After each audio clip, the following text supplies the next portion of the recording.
तो हाँ, आ चुका हूँ एक और न्यू महानवा लेकर, जिसका स्टोरी लाइन है पीक। और जब मैंने इसको पढ़ा तो मुझे बहुत ज्यादा अच्छा लगा। तो चलो बिना किसी देरी के इसको स्टार्ट करते हैं। एपिसोड के शुरुआत में किसी का आवाज सुनाई देता है और वो बोल रहा होता है कि ये तो काफी ज्यादा दुख रहा है, आखिर यहाँ चल क्या रहा है, क्या ये ब्रेन हेमरेज है? मैं सच में इतनी जल्दी नहीं मरना चाहता हूँ, मुझे जल्दी उठना होगा। फिर हमें उस पर्सन को दिखाया जाता है जो कि ये सब बोल रहा होता है और वह धीरे धीरे अपने आँखों को खोलता है और बोलता है कि क्या मैं उठ गया? फिर वो अपने बॉडी को मूव करके थोड़ा सा देखता है और उठकर बैठ जाता है और अपने सर को पकड़ते हुए मन में ही सोचता है कि आखिर ऐसा क्यों प्रतीत हो रहा है कि कोई मेरे हेड को किसी नाइफ से काट रहा है। अगर ऐसा ही चलता रहा तो मैं कैसे वापस से सोने के लिए जाऊंगा? तभी उसको कुछ अचानक से रियलाइज होता है और वो बोलता है कि आखिर मैं एग्जैक्टली मैं कहाँ पर हूँ। फिर वो एक डेस्क को देखता है और कहता है कि इसको मैं याद नहीं कर पा रहा हूँ कि ये कैसा डेस्क है और ना ही इस रूम को, और तो और ये अजीब सा लाल कलर का मून क्या है। फिर वो इधर उधर देखता है और उसको एक मिरर दिखता है और उसमें अपने आप को देखते हुए कहता है कि क्या मैं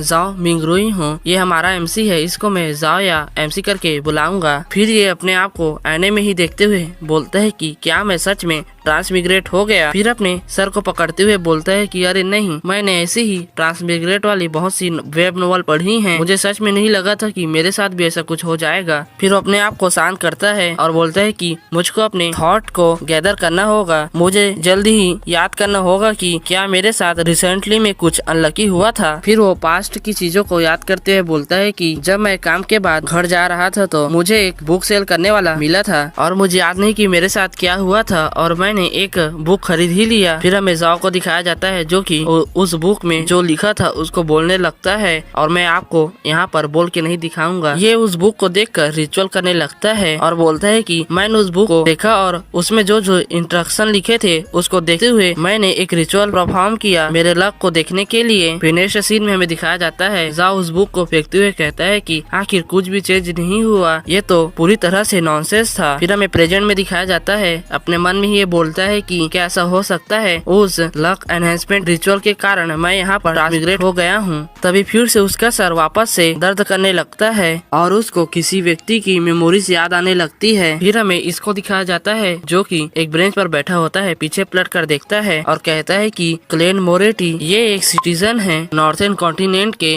लियोन किंगडम का और ये जिस सिटी में रहता है उस सिटी का नाम टेंजेन है जो कि अवा काउंटी में आता है। फिर हम इसके फादर और मदर को दिखाया जाता है और ये बताता है कि इसका फादर इंपीरियल आर्मी में सर्जेंट था और इसने अपने आप को सैक्रिफाइस कर दिया कॉलोनियन कॉन्फ्लिक्ट में जो कि साउदर्न कंट्री के साथ इनका हो रहा था। और इस पर्सन ने अपने फैमिली को एक अपॉर्चुनिटी दी कि इसके फैमिली के मेंबर्स में से किसी को एक को इंपीरियल प्राइवेट ग्रामर स्कूल में इनरोल करने का मौका मिलेगा। इसकी मदर हर रात को भगवान से दुआ करती थी कि सब कुछ ठीक हो जाए, कि सब कुछ पहले जैसा हो जाए, लेकिन वह उसी साल मर गए जिस साल क्लेन ने, और वह भी करेंटली में अपने बड़े भाई और छोटी बहन के साथ 2 बेडरूम के साथ एक अपार्टमेंट में रहता है। और उसने अपने छोटे भाई और छोटे बहन को काफी ज्यादा ही सपोर्ट किया और वो एक एक्सपोर्ट कंपनी में कलर का काम करता है। और जैसे वह हिस्ट्री से ग्रेजुएट हुआ तो वह एशियन लैंग्वेज में काफी ज्यादा ही अच्छा था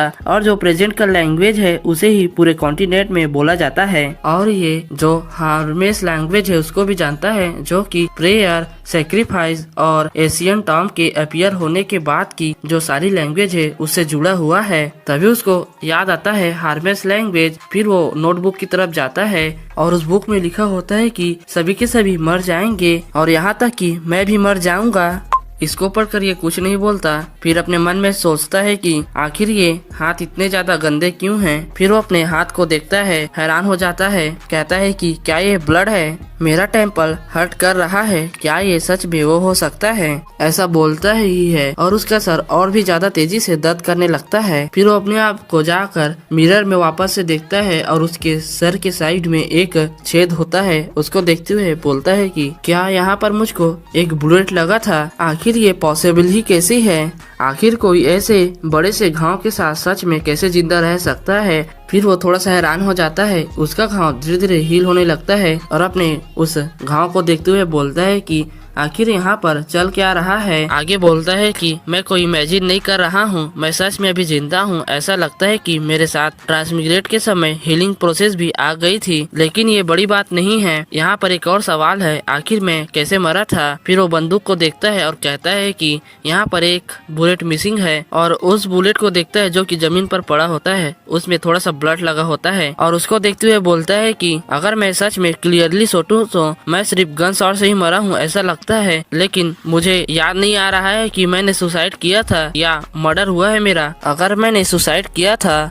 फिर अपने बात को पूरा नहीं करता और आगे बोलता है कि तो ये ठीक है, ये फैमिली वैसे भी काफी ज्यादा पुअर है। जो बड़ा भाई है बेंसन, वो ग्रेट लेंथ को बाय करने के लिए गया था जो कि गैस लैम्प है और वो इसी डेस्क में है, लेकिन ये फिर भी मर्डर हुआ। तो आखिर मर्डरर का क्या मोटिव रहा होगा। मैं तो काफी ज्यादा ही गरीब फैमिली से बिलोंग करता हूँ जो कि लोअर क्लास हिस्ट्री ग्रेजुएट है। क्या मैंने किसी सीरियस ट्रबल को खड़ा कर दिया था। फिर सीन शिफ्ट होता है, जाओ अपना मुंह धो रहा होता है पानी से। फिर वो अपने आप को मिरर में वापस से देखते हुए कहता है कि अरे नहीं, इसका जो मेमोरी है वो आधे से ज्यादा इरेज हो चुकी है। इन सब को गैदर करके देखना एक बहुत ज्यादा इम्पॉसिबल की तरह ही है। फिर वो अपने आप को साफ करते हुए बोलते है कि लेकिन फिर भी मैंने अपने आप को साफ करने में मैनेज कर लिया। मुझे जल्दी से जल्दी जो ग्राउंड पर ब्लड है उसको भी साफ करना होगा। मैं मेलिसा को डराना नहीं चाहता। मेलिसा शायद इसकी छोटी बहन हो सकती है, वो हमें बाद में पता चलेगा। फिर सीन थोड़ा सा शिफ्ट होता है, हमें जाओ मिंगरोई को दिखाया जाता है जो कि उसी गन को देख रहा होता है। तभी अचानक से दरवाजे को खोलकर कोई उसके अंदर आ जाता है रूम के, जिसको देखकर जो जा होता है वो डर जाता है और जो आया होता है वो बोलता है कि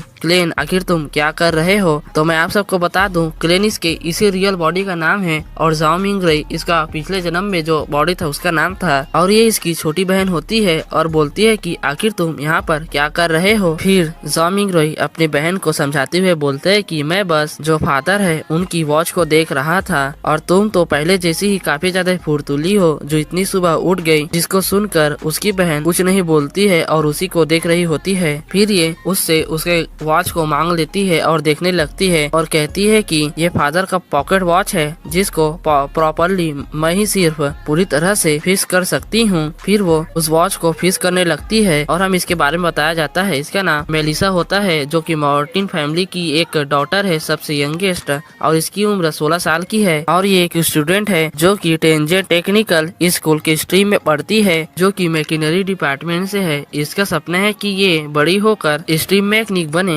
ये लड़की सेम टू सेम इस बंदे के मेमोरी की ही तरह है जो कि इसके पास काफी ज्यादा सीरियस टैलेंट है। जब ये मैकेनिकल थिंग को देखने के बाद आती है, जाओ मिंगरई ये सोच ही रहा होता है, तब तक उसकी छोटी बहन इसको फिक्स करके दे देती है। फिर वहाँ से जाने लगती है और एमसी उसको देखकर बोलता है कि तुम सच में काफी ज्यादा ही अमेजिंग हो। और मेलिसा एमसी को ही घूर कर देख रही होती है, जिसको देखकर जो एमसी होता है वो सोच रहा होता है कि ये काफी ज्यादा ही घूर कर मुझे देख रही है। क्या इसको सच में ऐसा लगता है कि इसका भाई मेंटली डिस्टर्ब हो चुका है या इससे समथिंग। फिर सीन शिफ्ट होता है, हमें किसी को दिखाया जाता है जो कि ब्रेड रखता है खाने के लिए और ये मेलिसा होती है। और ये केल्विन, तुम ये मत भूलना कि तुम्हें फ्रेश ब्रेड को खरीदना है आज, और उसी के साथ मीट और पीस को भी खरीद लेना। और आज तो शायद तुम्हारा इंटरव्यू है ना, इसीलिए मैं तुम्हारे लिए लैम्प एंड पीस स्ट्यू बना दूंगी। फिर ये आगे बोलती है, याद रखना कि फ्रेश ब्रेड को ले आना, वो सिर्फ 8 पाउंड का मिलता है, और वैसे भी अभी वेदर काफी ज्यादा हॉट है, अगर तुम काफी ज्यादा ले आए तो भी मैं उसको पका सकती हूँ। और मेक श्योर करना कि तुम लैम्प और पीस को मत भूलना। जिस पर एमसी भी हाँ बोल देता है। फिर एमसी सोचते हुए अपने मन में बोलता है कि ये अपने बड़े भाई के प्रति प्यार दिखा रही है, वैसे भी ये इसने अभी कहा कि मैं आज कुछ टेम्पल फूड को ले आऊँ, इसका ये मतलब नहीं है कि क्या मैं वापस से लक एनहेंसमेंट रिचुअल को परफॉर्म करके ट्रांसमिग्रेट होकर वापस चला जा सकता हूँ। फिर सीन शिफ्ट होता है इसकी रूम की तरफ। ये अपने रूम में कुछ ढूंढ रहा होता है और ढूंढते ढूंढते उसे ये चीज मिल जाती है। फिर यहाँ से फिर सीन शिफ्ट होता है और हमारा सीन सीधा मार्केट में आता है, जहाँ पर कुछ लोग किसी चीज को बेच रहे होते हैं, कुछ लोग घूम रहे होते हैं, कुछ लोग पियानो बजा रहे होते हैं, कुछ बच्चे घूम रहे होते हैं। और हमारे एमसी को भी यहाँ पर दिखाया जाता है जो कि एकदम सूट वूट पहनकर यहाँ पर आ गया होता है और आकर कहता है कि जहाँ किसी भी दुनिया में चले जाओ, मार्केट में हमेशा भीड़ होती है, यहाँ पर गरीब लोग हमेशा ही आते रहते हैं। फिर पैसे को दिखाते हुए बोलता है, इतने ही पैसे को बेंसन ने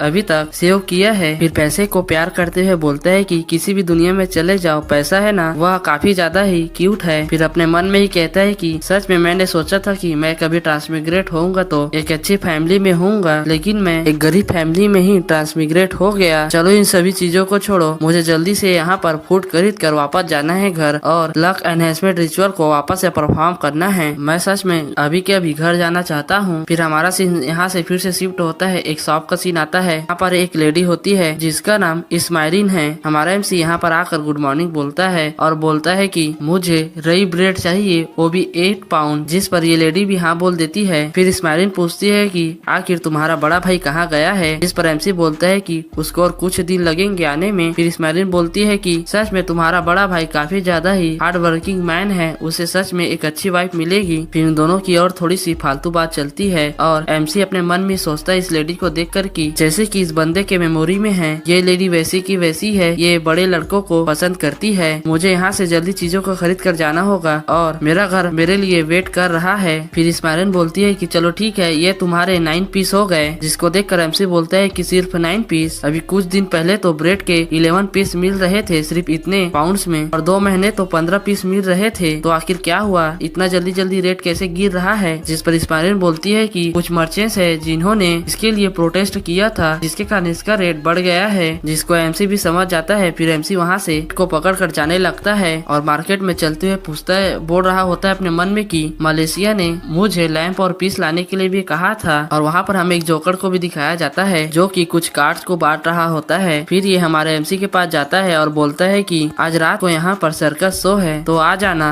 अगर मन हो तो। फिर MC उस पेपर को देखता है, उसको पकड़ कर जाने लगता है और अपने मन में बोलता है कि मलेशिया इसको जरूर पसंद करेंगी, मुझे जानना होगा कि इस सर्कस में एक टिकट का कितना कॉस्ट है। फिर हमें उसके पीछे एक बंदे को दिखाया जाता है और वो बंदा पीछे से बोलता है कि क्या तुम मुझे एक मौका दोगे अपना फॉर्च्यून बताने के लिए, जिसको सुनकर MC पीछे पलटता है और हमें उस बंदे को दिखाया जाता है जो कि एक मैजिशियन की तरह ही लग रहा होता है। वो मुस्कुराते हुए MC को देखता है, MC फट से मना कर देता है। फिर ये मैजिशियन टाइप बंदा बोलता है कि जो मेरा डिवाइन वर्ड है एकदम एक्यूरेट है, मैं तुम्हारे फॉर्च्यून को बता सकता हूँ। जिसको सुनकर MC थोड़ा सोचता है और बोलता है कि चाहे किसी भी वर्ल्ड में चले जाओ, ये सभी चीजें सेम होती हैं, ये चीजें अर्थ की जैसी ही हैं। तभी से अचानक से कुछ रियलाइज होता है और अपने मन में बोलता है कि गाइस ने अभी अभी टैरोट डिवाइनिटी का नाम लिया, रुको जरा मुझे सोचने दो टैरोट कार्ड के बारे में। क्या ये वो कार्ड नहीं है जिन्हें 7 ऑर्थोडॉक्स गॉड के द्वारा ऑर्गेनाइज किया गया था, जो कि एशियन टाइम से अभी तक पास होते आ रहा है? क्या ये वही नहीं है जिसे 170 साल पहले कुछ लोगों ने बनाया था? फिर MC आगे बोलता है कि मिस्टर रोलेसेल वह बंदा है जो कि स्टीम इंजन को बनाया था और किंगडम में आया था रूल करने के लिए। फिर उस बंदे को क्राफ्टमैनशिप गॉड ने रिकॉग्नाइज किया था और वो तब से consul of the antique Republic बन गया। फिर इन सभी चीजों के बारे में MC काफी ज्यादा ही लंबा चौड़ा भाषण देता है जो कि ज्यादा काम का नहीं है, इसलिए मैं इस सब को स्किप कर रहा हूँ। फिर MC इस कार्ड के बारे में भी बताते हुए कहता है कि इसे द गॉड ऑफ क्राफ्टमैन के द्वारा दिया गया कार्ड है, जिसको मिस्टर रोसेल ने बनाया था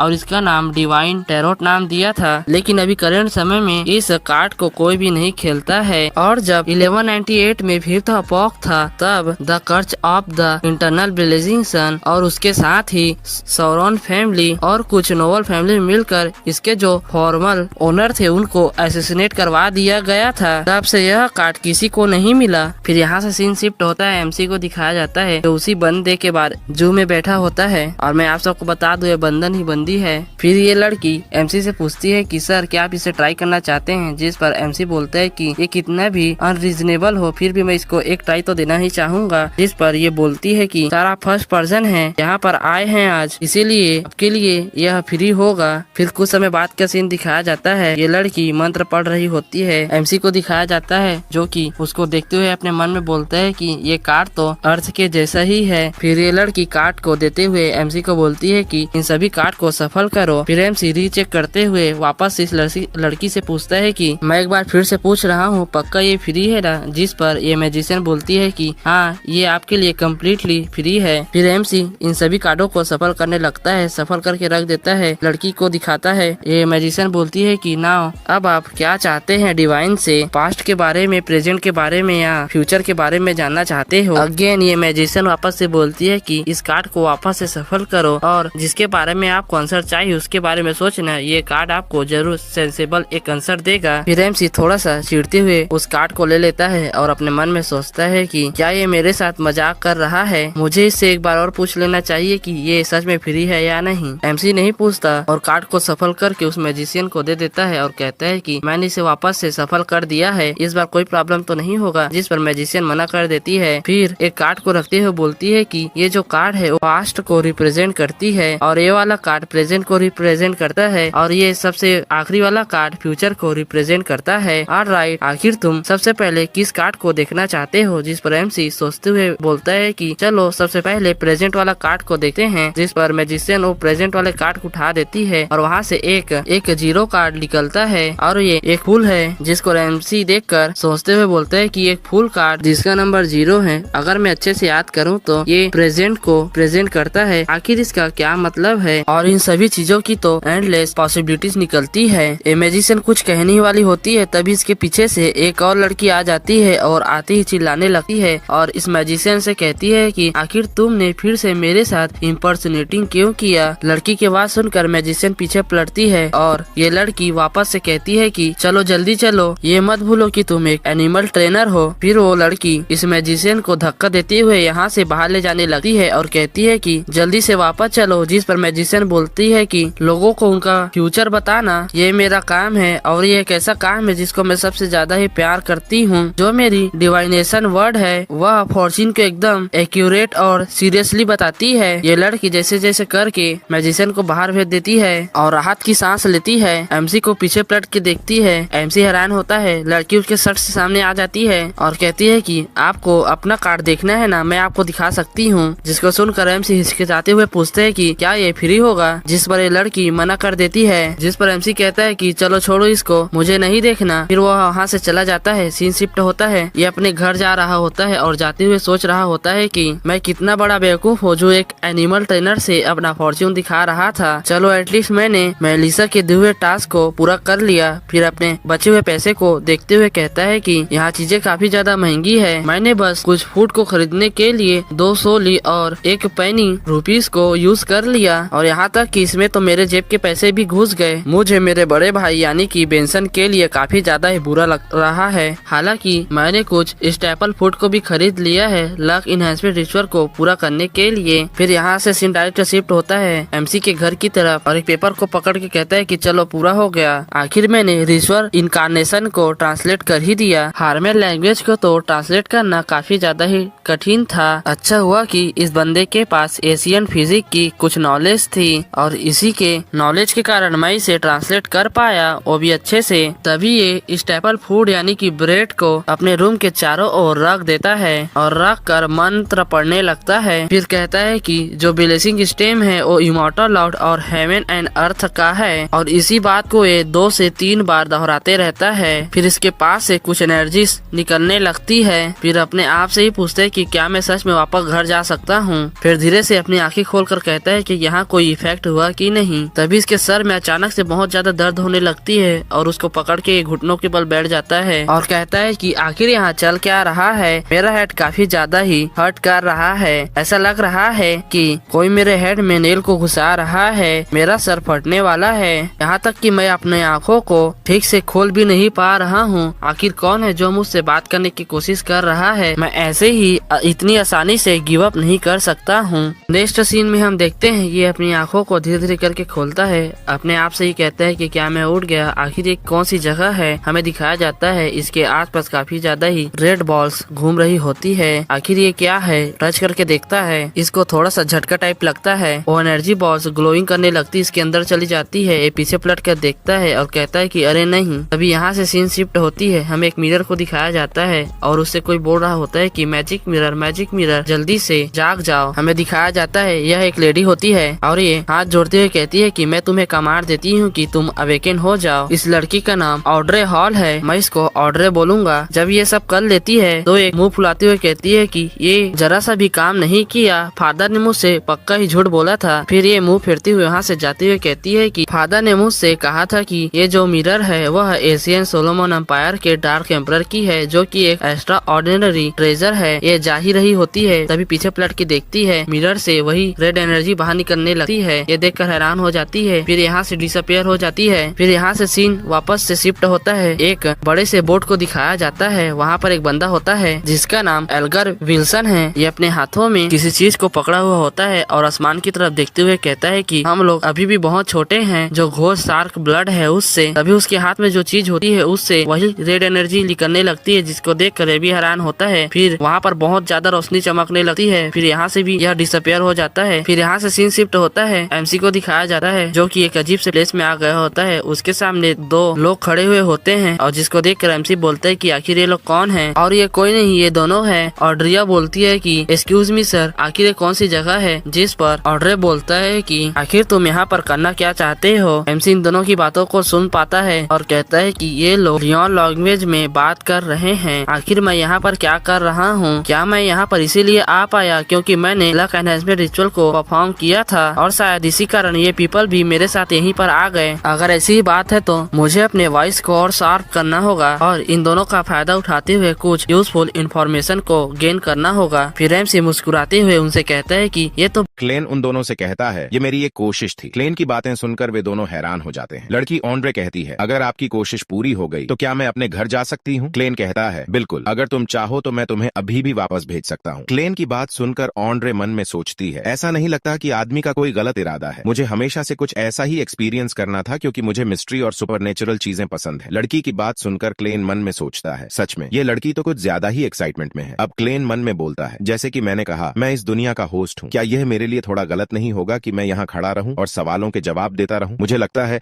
यहाँ एक टेम्पल होना चाहिए और उसके साथ एक बड़ा लॉन्ग टेबल भी होना चाहिए। मैं उस टेबल का हेड होकर गेस्ट्स को एक दूसरे से सवाल जवाब करते हुए ऑब्जर्व करूं। यह सोचते ही वहां अचानक जमीन के नीचे से एक कैसल ऊपर आता है। अंदर वही सब चीजें दिखाई देती हैं जो क्लेन ने अभी अभी सोची थी। यह सब देखकर सभी चौंक जाते हैं। लड़की कहती है सच में ये बहुत ही खूबसूरत है। एल्गर बोलता है अगर बियॉन्डर बनना चाहते हो तो तुम्हें एवरनाइट गॉडेस या लॉर्ड ऑफ स्टॉर्म्स के चर्च में शामिल होना चाहिए, लेकिन मेजॉरिटी लोगों को कभी भी किसी अजनबी से मिलने का मौका नहीं मिलता। मुझे शक है कि चर्च में भी वही हाल होगा, यहाँ तक कि हाई रैंक में भी। फिर भी मैं निश्चित रूप से कह सकता हूँ कि हमारी कोर्ट, ट्राइबल और एग्जीक्यूशन एजेंसियों में ऐसे लोग हैं जो अंधेरे में पनपने वाले खतरों से लड़ रहे हैं। बात बस इतनी है कि आयरन एज के शुरुआती दिनों की तुलना में अब उनकी संख्या बहुत कम है। मिंगरुई मन में कहता है क्लेन की यादों के अनुसार आयरन एज का मतलब है प्रेजेंट यानी वर्तमान युग, जो 5वें युग से 139 वर्ष पहले शुरू हुआ था। अब ऑन्ड्रे कहती है मिस्टर, मैं पहले से ही उन सभी चीजों को जानती हूँ, रियलिटी में इससे भी ज्यादा जानती हूँ। उदाहरण के लिए मैं नाइट हॉक्स, मेंडेड पर्निशर और मशीनरी हाई माइंडेड के बारे में जानती हूँ। हालांकि मैं अपनी आजादी नहीं खोना चाहती। लड़का एल्गर कहता है लेकिन क्या तुमने कभी किसी के बारे में सुना है जो बिना कोई कीमत चुकाए बियॉन्डर बन गया हो? अगर तुम किसी चर्च में शामिल होकर उनकी टेस्ट नहीं देना चाहती तो तुम्हारे पास एक ही ऑप्शन है, उन महान नोबल फैमिलीज में से होना जिनका इतिहास कम से कम 1000 साल पुराना है। अगर ऐसा ना हो तो मैं मानता हूँ कि तुम अपनी किस्मत आजमा सकती हो और इविल ऑर्गेनाइजेशंस में से किसी एक की खोज कर सकती हो जो शैडो में छुपी है। ड्रे कहता है क्या तुम्हारे पास और कोई रास्ता नहीं है? एल्गर थोड़ा सोचकर कहता है हाँ, मेरे पास 2 सीक्वेंस और 9 पोषण की रेसिपी है। ऑन्ड्रे कहती है सच में? कौन सी? एल्गर कहता है मुझे यकीन है कि तुम जानती हो, लेकिन अगर तुम बियॉन्डर बनना चाहती हो तो तुम्हें पोषण पर निर्भर रहना ही होगा। पोषण के नाम अलग अलग लैंग्वेज में ट्रांसलेट किए गए हैं और समय के साथ उनमें बदलाव भी आया है। नामों को मॉडिफाइड किया जाता है ताकि वे वर्तमान युग की विचारधारा से मेल खा सकें। एल्गर कहता है मेरे पास जो पोषण है उसका नाम है सेलर। ये तुम्हें तूफान के बीच में भी जहाज पर फ्रीली चलने की एबिलिटी देगा। इसके अलावा ये तुम्हें पानी के अंदर 10 मिनट तक तैरने की पावर भी देता है। लड़की ऑन्ड्रे कहती है ये सुनने में बहुत मजेदार लग रहा है, जैसे कि कोई समंदर का रक्षक। एल्गर कहता है दूसरी रेसिपी एक पोषण के लिए है जिसका नाम है स्पेक्टर। इससे तुम्हारी मेंटल एनर्जी और ऑब्जर्वेशन स्किल बहुत बढ़ जाएगी और तुम लोगों के मन की बात पढ़ पाओगी। ऑन्ड्रे कहती है मुझे स्पेक्टर की आइडिया पसंद आई, इसकी रेसिपी मुझे कैसे मिलेगी और मैं इसके बदले में तुम्हें क्या दे सकती हूँ? एल्गर कहता है मुझे कम से कम 100 मिलीमीटर गोस्ट शार्क का ब्लड चाहिए। ऑन्ड्रे कहती है मैं कैसे मानूं कि एक बार जब तुम्हें गोस्ट शार्क का ब्लड मिल जाएगा तो तुम मुझे बदले में रेसिपी दोगे? एल्गर कहता है मैं तुम्हें एड्रेस दे दूंगा या नहीं तो मैं इसी जगह पर रेसिपी बता दूंगा। मुझे लगता है कि ये मिस्टीरियस लॉर्ड जो हमारे सामने बैठे हैं वे हमारे विटनेस बन सकते हैं। ऑन्ड्रे क्लेन से कहती है सर क्या आप हमारे डील के लिए विटनेस बनेंगे? क्लेन कहता है हाँ क्यों नहीं। ऑन्ड्रे कहती है सर हम आपको किस नाम से बुलाएं? क्लेन कहता है तुम लोग मुझे द फूल कह सकते हो। इसके बाद चैप्टर यहीं खत्म होता। क्लेन को ड्रिन और एल्गर दोनों ही हॉनरेबल मिस्टर फूल के नाम से रेस्पेक्ट देते हैं और कहते हैं प्लीज बनिए। अगर आपने पिछला वीडियो देखा है तो आपको पता होगा कि किस डील के बारे में यहाँ बात हो रही है। आगे क्लेन कहता है ठीक है तुम लोग अपनी बात जारी रखो। अब एल्गर कहता है अगर तुम्हें गोस्ट शाह का खून मिलता है तो तुम उसे पिट्स हार्बर के व्हाइट रोज डिस्ट्रिक्ट में पेलिकन स्ट्रीट पर वॉरियर एंड सी बार पर भेज देना। वहाँ के जो ऑनर हैं विलियम्स, उन्हें बता देना कि यह वही चीज़ है जो आपके कैप्टन को चाहिए थी। एक बार जब मैं ये कंफर्म कर लूँगा कि सब कुछ ठीक है तो मैं तुम्हें पोषण का फॉर्मूला भेज दूंगा। नहीं तो मैं तुम्हें यहीं पर रेसिपी बता सकता हूँ। ऑन्ड्रे कहता है, मैं ज़्यादा सेफ तरीका चुनूंगा। तुम मुझे यहीं पर रेसिपी बता सकते हो, हालांकि यह रियलिटी में मेरी याददाश्त की परीक्षा लेगा। ऑनर्ड क्लेन से पूछता है, मिस्टर फूल, क्या आज की तरह और भी एटम्स कर सकते हो? मतलब वो फ्यूचर में क्लेन से फिर से उस लक रिचुअल को करके सबको एक जगह बुलाने की बात कर रहा है। एल्गर भी कहता है, मिस्टर फूल, क्या आपको ये गैदरिंग काफ़ी इंटरेस्टिंग नहीं लगती? हालांकि आप बहुत पावरफुल हैं, फिर भी कुछ चीज़ों में आप एक्सपर्ट नहीं हैं। मेरे सामने एक नोबल लड़की बैठी है। आप दोनों के पास अलग अलग तरह के एक्सपीरियंस, रिसोर्सेज और कनेक्शंस हैं, बीइंग टाओ एंड्रे कहते हैं। मिस्टर फूल, मुझे लगता है कि यह एक बढ़िया सजेशन है। अगर हमारी गैदरिंग एक रेगुलर बात बन जाती है तो आप डेफिनेटली कुछ काम हमसे करवा सकते हैं। बेशक वह काम ऐसा होना चाहिए जिन्हें पूरा करने की एबिलिटी हमारे अंदर हो। क्लेन कहता है, रियलिटी में अगर मैं और गैदरिंग करूं तो मुझे भी बियॉन्डर्स सीक्रेट्स के बारे में और नॉलेज मिलेगा। साथ ही बहुत सारे मिस्ट्रीज के बारे में भी जान पाऊंगा। इससे मुझे अपने दुनिया में वापस जाने का रास्ता मिल सकता है। लेकिन जितनी गैदरिंग होगी उतनी ज़्यादा मेरी पहचान एक्सपोज्ड होने लगेगी। अब क्लेन, ड्रिन और एल्गर से कहता है, मैं एक फेयर आदमी हूँ, इसलिए अगर तुम मेरी हेल्प करोगे तो मैं इसके बदले तुम्हें रिवॉर्ड भी दूंगा। क्लेन यह भी कहता है, एवरी मंडे के दोपहर 3 बजे अकेले रहने की कोशिश करना, क्योंकि मैं इस एटम्स को कुछ और बार ट्राई करके कुछ चीज़ों के बारे में फिगर आउट करना चाहता हूँ। एंड्रे कहता है, मिस्टर फूल, क्या इसका मतलब है कि आप हमारे साथ एकमत हैं? तो हमारी खुद की कोड नेम भी होनी चाहिए। ओंड्रे कहते हैं, अगर आपकी कोड नेम मिस्टर फूल है, जो कि एक टैरो कार्ड से लिया गया है, तो क्योंकि हमारी गैदरिंग रेगुलर, लॉन्ग टर्म और सीक्रेट होगी, इसलिए सबसे अच्छा होगा कि हमारी नाम भी टैरो कार्ड से ही लिया जाए। मैंने सोच लिया है कि मेरी कोड नेम होगी जस्टिस डॉट एंड्रे। एल्गर से पूछता है, मिस्टर, आप अपनी कोड नेम क्या रखोगे? एल्गर कहता है, द हैंग्ड मैन डॉ ओंड्रे कहता है, क्योंकि हमारी सभी कोड नेम्स टारो कार्ड से ली गई हैं, तो क्यों ना हम इस गैदरिंग को टारो क्लब कहें और हम टैरो क्लब के फाउंडिंग मेंबर्स होंगे। ये ठीक है ना मिस्टर फूल? क्लेन कहता है, ऐसे मामलों को तुम खुद ही डिसाइड कर सकते हो। हेनरे कहता है, मैंने सुना है कि टैरो कार्ड्स का आविष्कार सैमुअल रोजेल ने खेलों में इस्तेमाल करने के लिए किया था। रियलिटी में उनमें कोई डिवाइन पावर नहीं होती, लेकिन मैंने सुना था कि एम्परर रोजेल ने एक और कार्ड सेट बनाया था जो अनजान ताकतों का प्रतीक था। कुल 22 मेजर कार्ड्स थे जो गेम में खेला जाता था। तभी क्लेन कहता है, मेरा सिर फिर से बहुत दर्द कर रहा है और मुझे लगता है कि मैं ज़्यादा देर तक इस कनेक्शन को बनाए नहीं रख पाऊंगा। क्लेन कहता है, आज की गैदरिंग यहाँ समाप्त होगी। बाकी लोग कहते हैं, ठीक है, जैसा आप चाहेंगे। तो चलिए अगली गैदरिंग में मिलते हैं। सीन चेंज होता है। हम देखते हैं कि क्लेन अपने कमरे में खड़ा है और कहता है, मानो ये एक सपना जैसा था। वह कोहरा और धुंधली भारी दुनिया क्या थी। क्लेन अपने सामने अपने पापा की वॉच देखता है और उसे हाथ में लेकर कहता है, ऐसा लगता है कि कोहरे की उस धुंधली दुनिया में भी समय उसी गति से चलता है जैसे हमारी दुनिया में। हालांकि अभी हुई गैदरिंग सचमुच बहुत इंटरेस्टिंग थी। क्लेन कहता है, हम क्लियर दुनिया के अलग अलग हिस्सों में रहते हैं, लेकिन उन लंबी दूरियों के बावजूद भी एक दूसरे से कम्युनिकेट करने में सक्षम हैं। मुझे ऐसा लगता है कि यह एक ऑनलाइन चैट रूम जैसा है।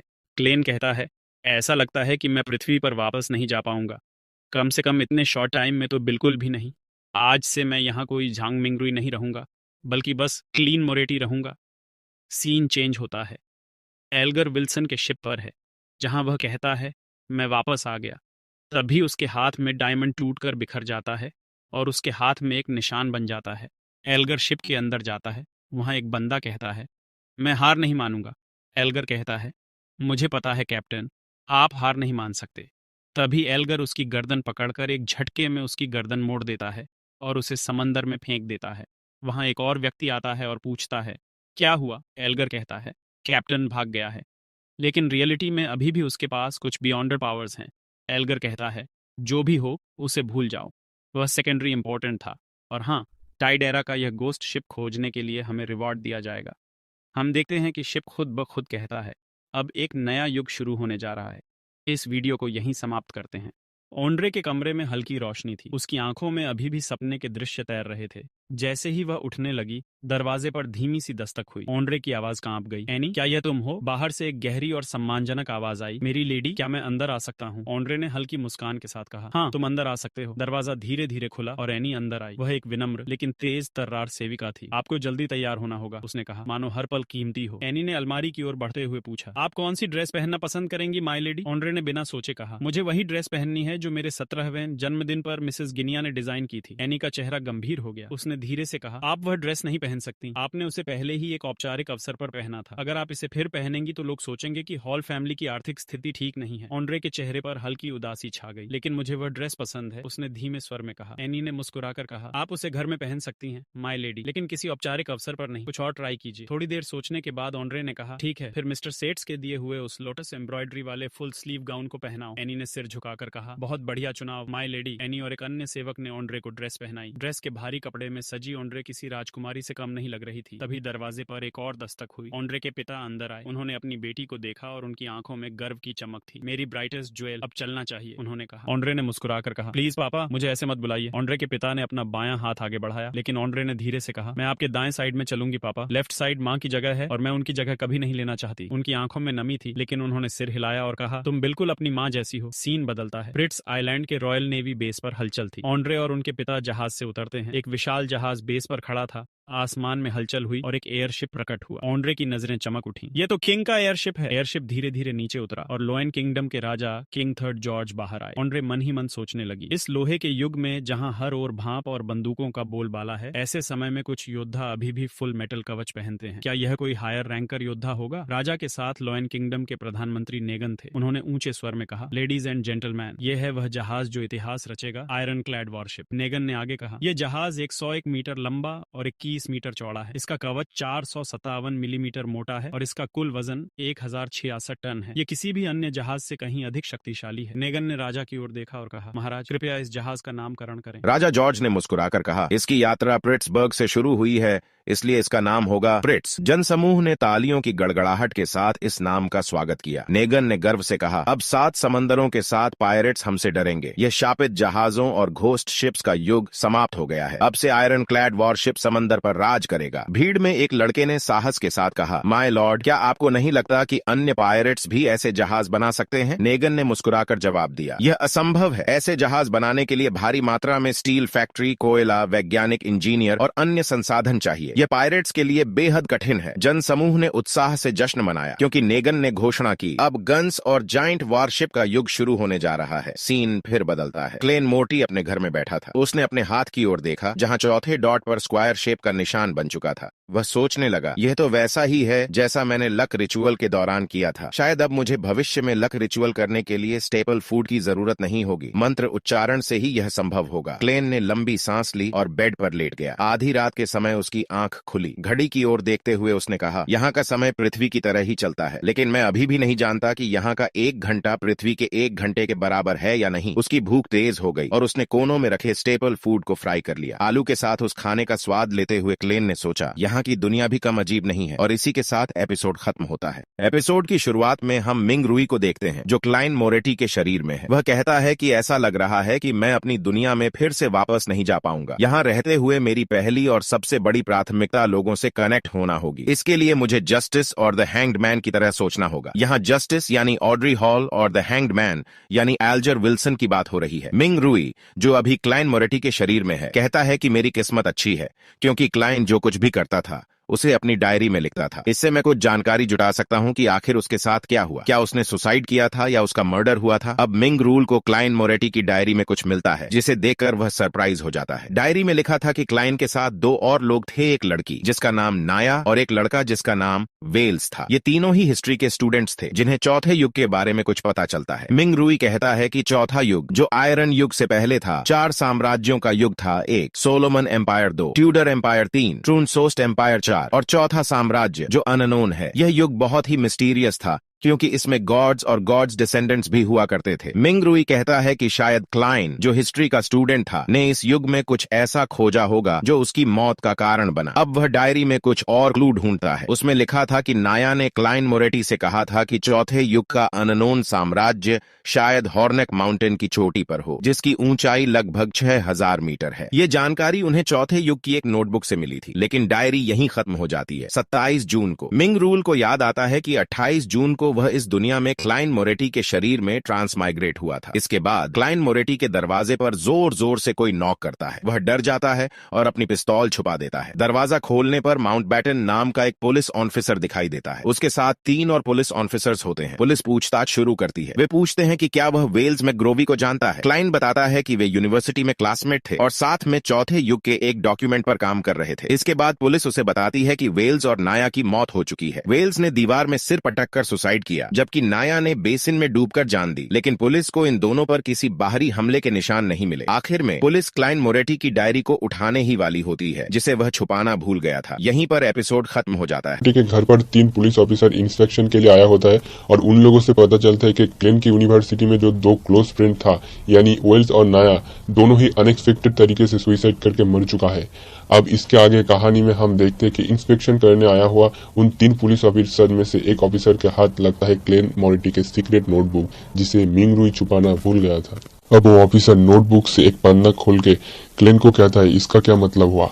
हम देखते हैं कि नोटबुक में वही बात लिखा हुआ था जो क्लेन को पहले मिला था कि एवरीवन विल डाई, यानी सब लोग मर जाएंगे। मिंग रुई, जो कि अभी क्लेन के बॉडी के अंदर है, वो बहुत ही नर्वस होता है और अपने सर पर हाथ रखकर सोचता है, क्योंकि उसके भी दिमाग में बहुत कुछ चल रहा होता है। तभी उसी टाइम ऑफिसर माउंटबेटन गुस्से से कहता है, क्या तुम सब कुछ भूलने की नाटक कर रहे हो। क्लेन कहता है, मैं सच कह रहा हूँ, मुझे कुछ भी याद नहीं है। इस पर उन इंस्पेक्शन ऑफिसर में से एक कहता है, शायद तुम सच बोल रहे हो। और वो कहता है, ठीक है, फिर अगले नेक्स्ट 1 या 2 दिन में एक एक्सपर्ट यहाँ पर आएगा और ट्रस्ट में वो तुम्हें तुम्हारी लॉस्ट मेमोरी को रिकवर करने में हेल्प करेगा। इसे सुनते ही मिंग रुई मन में सोचता है, क्या एक एक्सपर्ट यानी साइकोलॉजिस्ट। और वो मन में कहता है, अगर वो साइकोलॉजिस्ट पृथ्वी से जुड़ी हुई मेरी कोई बात जान लेता है तो फिर क्या होगा। तभी वो इंस्पेक्शन ऑफिसर कहता है, ठीक है मिस्टर क्लेन, आपने हमारे साथ कोऑपरेशन किया उसके लिए थैंक यू। और वो क्लेन से कहता है, अगले कुछ दिनों में बेहतर होगा कि आप टेंगन शहर ना छोड़े। हालांकि अगर आपको जाना ही है तो प्लीज जाने से पहले माउंटबेटन को नोटिफाई कर देना।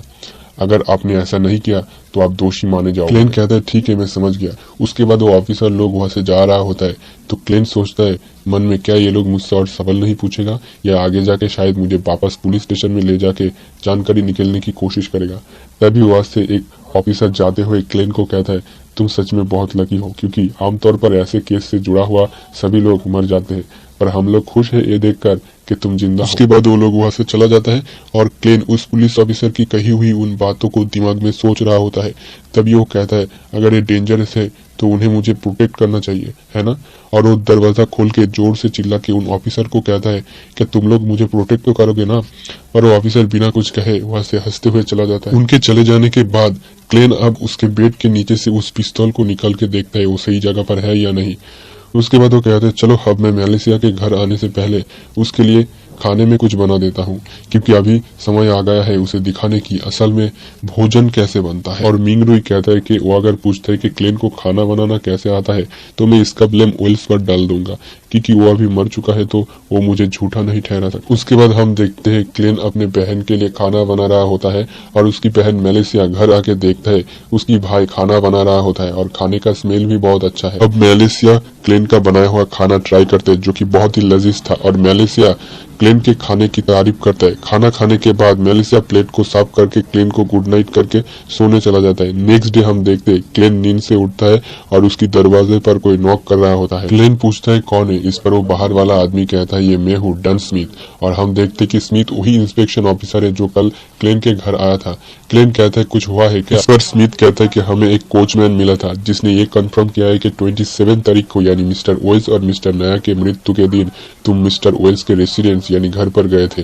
इसे सुनते ही मिंग रुई, जो कि क्लेन मोरेटी के बॉडी में है अभी, उसे बहुत ज्यादा शौक लगता है और वो मन में कहता है मैंने सही अंदाजा लगाया था। 27 तारीख को ओरिजिनली क्लेन मॉर्टी वेल्स के घर पर गया था और घर लौटने के बाद उसने उसी रात सुसाइड कर लिया था, बिल्कुल वेल्स और नाया की तरह। पर मिंगरुई थोड़ा खुद को संभाल के ऑफिसर स्मिथ से कहता है ये साबित करने के लिए स्ट्रॉन्ग एविडेंस नहीं है कि वेल्स और नाया की मौत से मेरा कोई संबंध है, और ईमानदारी से कहूँ तो मैं भी जानना चाहता हूँ कि उस दिन क्या हुआ था, क्योंकि मुझे रियली याद नहीं है कि मैंने 27 जून को क्या किया था। अब ऑफिसर स्मिथ क्लेन के घर के अंदर आके उससे कहता है मिस्टर वेल्स का रिवॉल्वर खो गई है और उसका कोई आता पता भी नहीं है, पर मुझे लगता है कि वो चीज इसी घर में मिलेगा।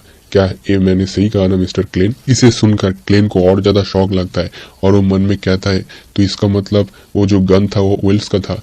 क्लेन अब अपना हाथ उठाता है और कहता है वो रिवॉल्वर इस बिस्तर के नीचे फ्रेम के अंदर रखा हुआ है। ऑफिसर स्मिथ उसे निकलता है और क्लेन उसे सब कुछ बताता है कि कैसे 2 रात पहले उसके सर पर गोली लगा था और वो जिंदा बच गया था। क्लेन ये भी कहता है कि जिंदा लौटने के बाद उसकी दिमाग में कुछ यादें खो गया है, जैसे कि 27 जून को क्या हुआ था उसे याद नहीं है।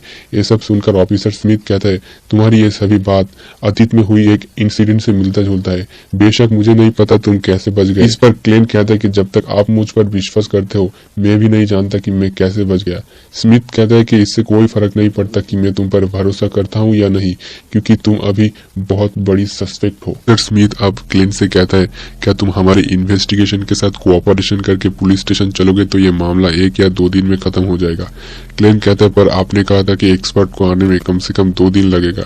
ऑफिसर स्मिथ कहता है कि हाँ पर वो पहले ही यहाँ पर पहुंच चुका है। क्लेन कहता है ठीक है फिर मैं एक नोट छोड़ के जाता हूँ।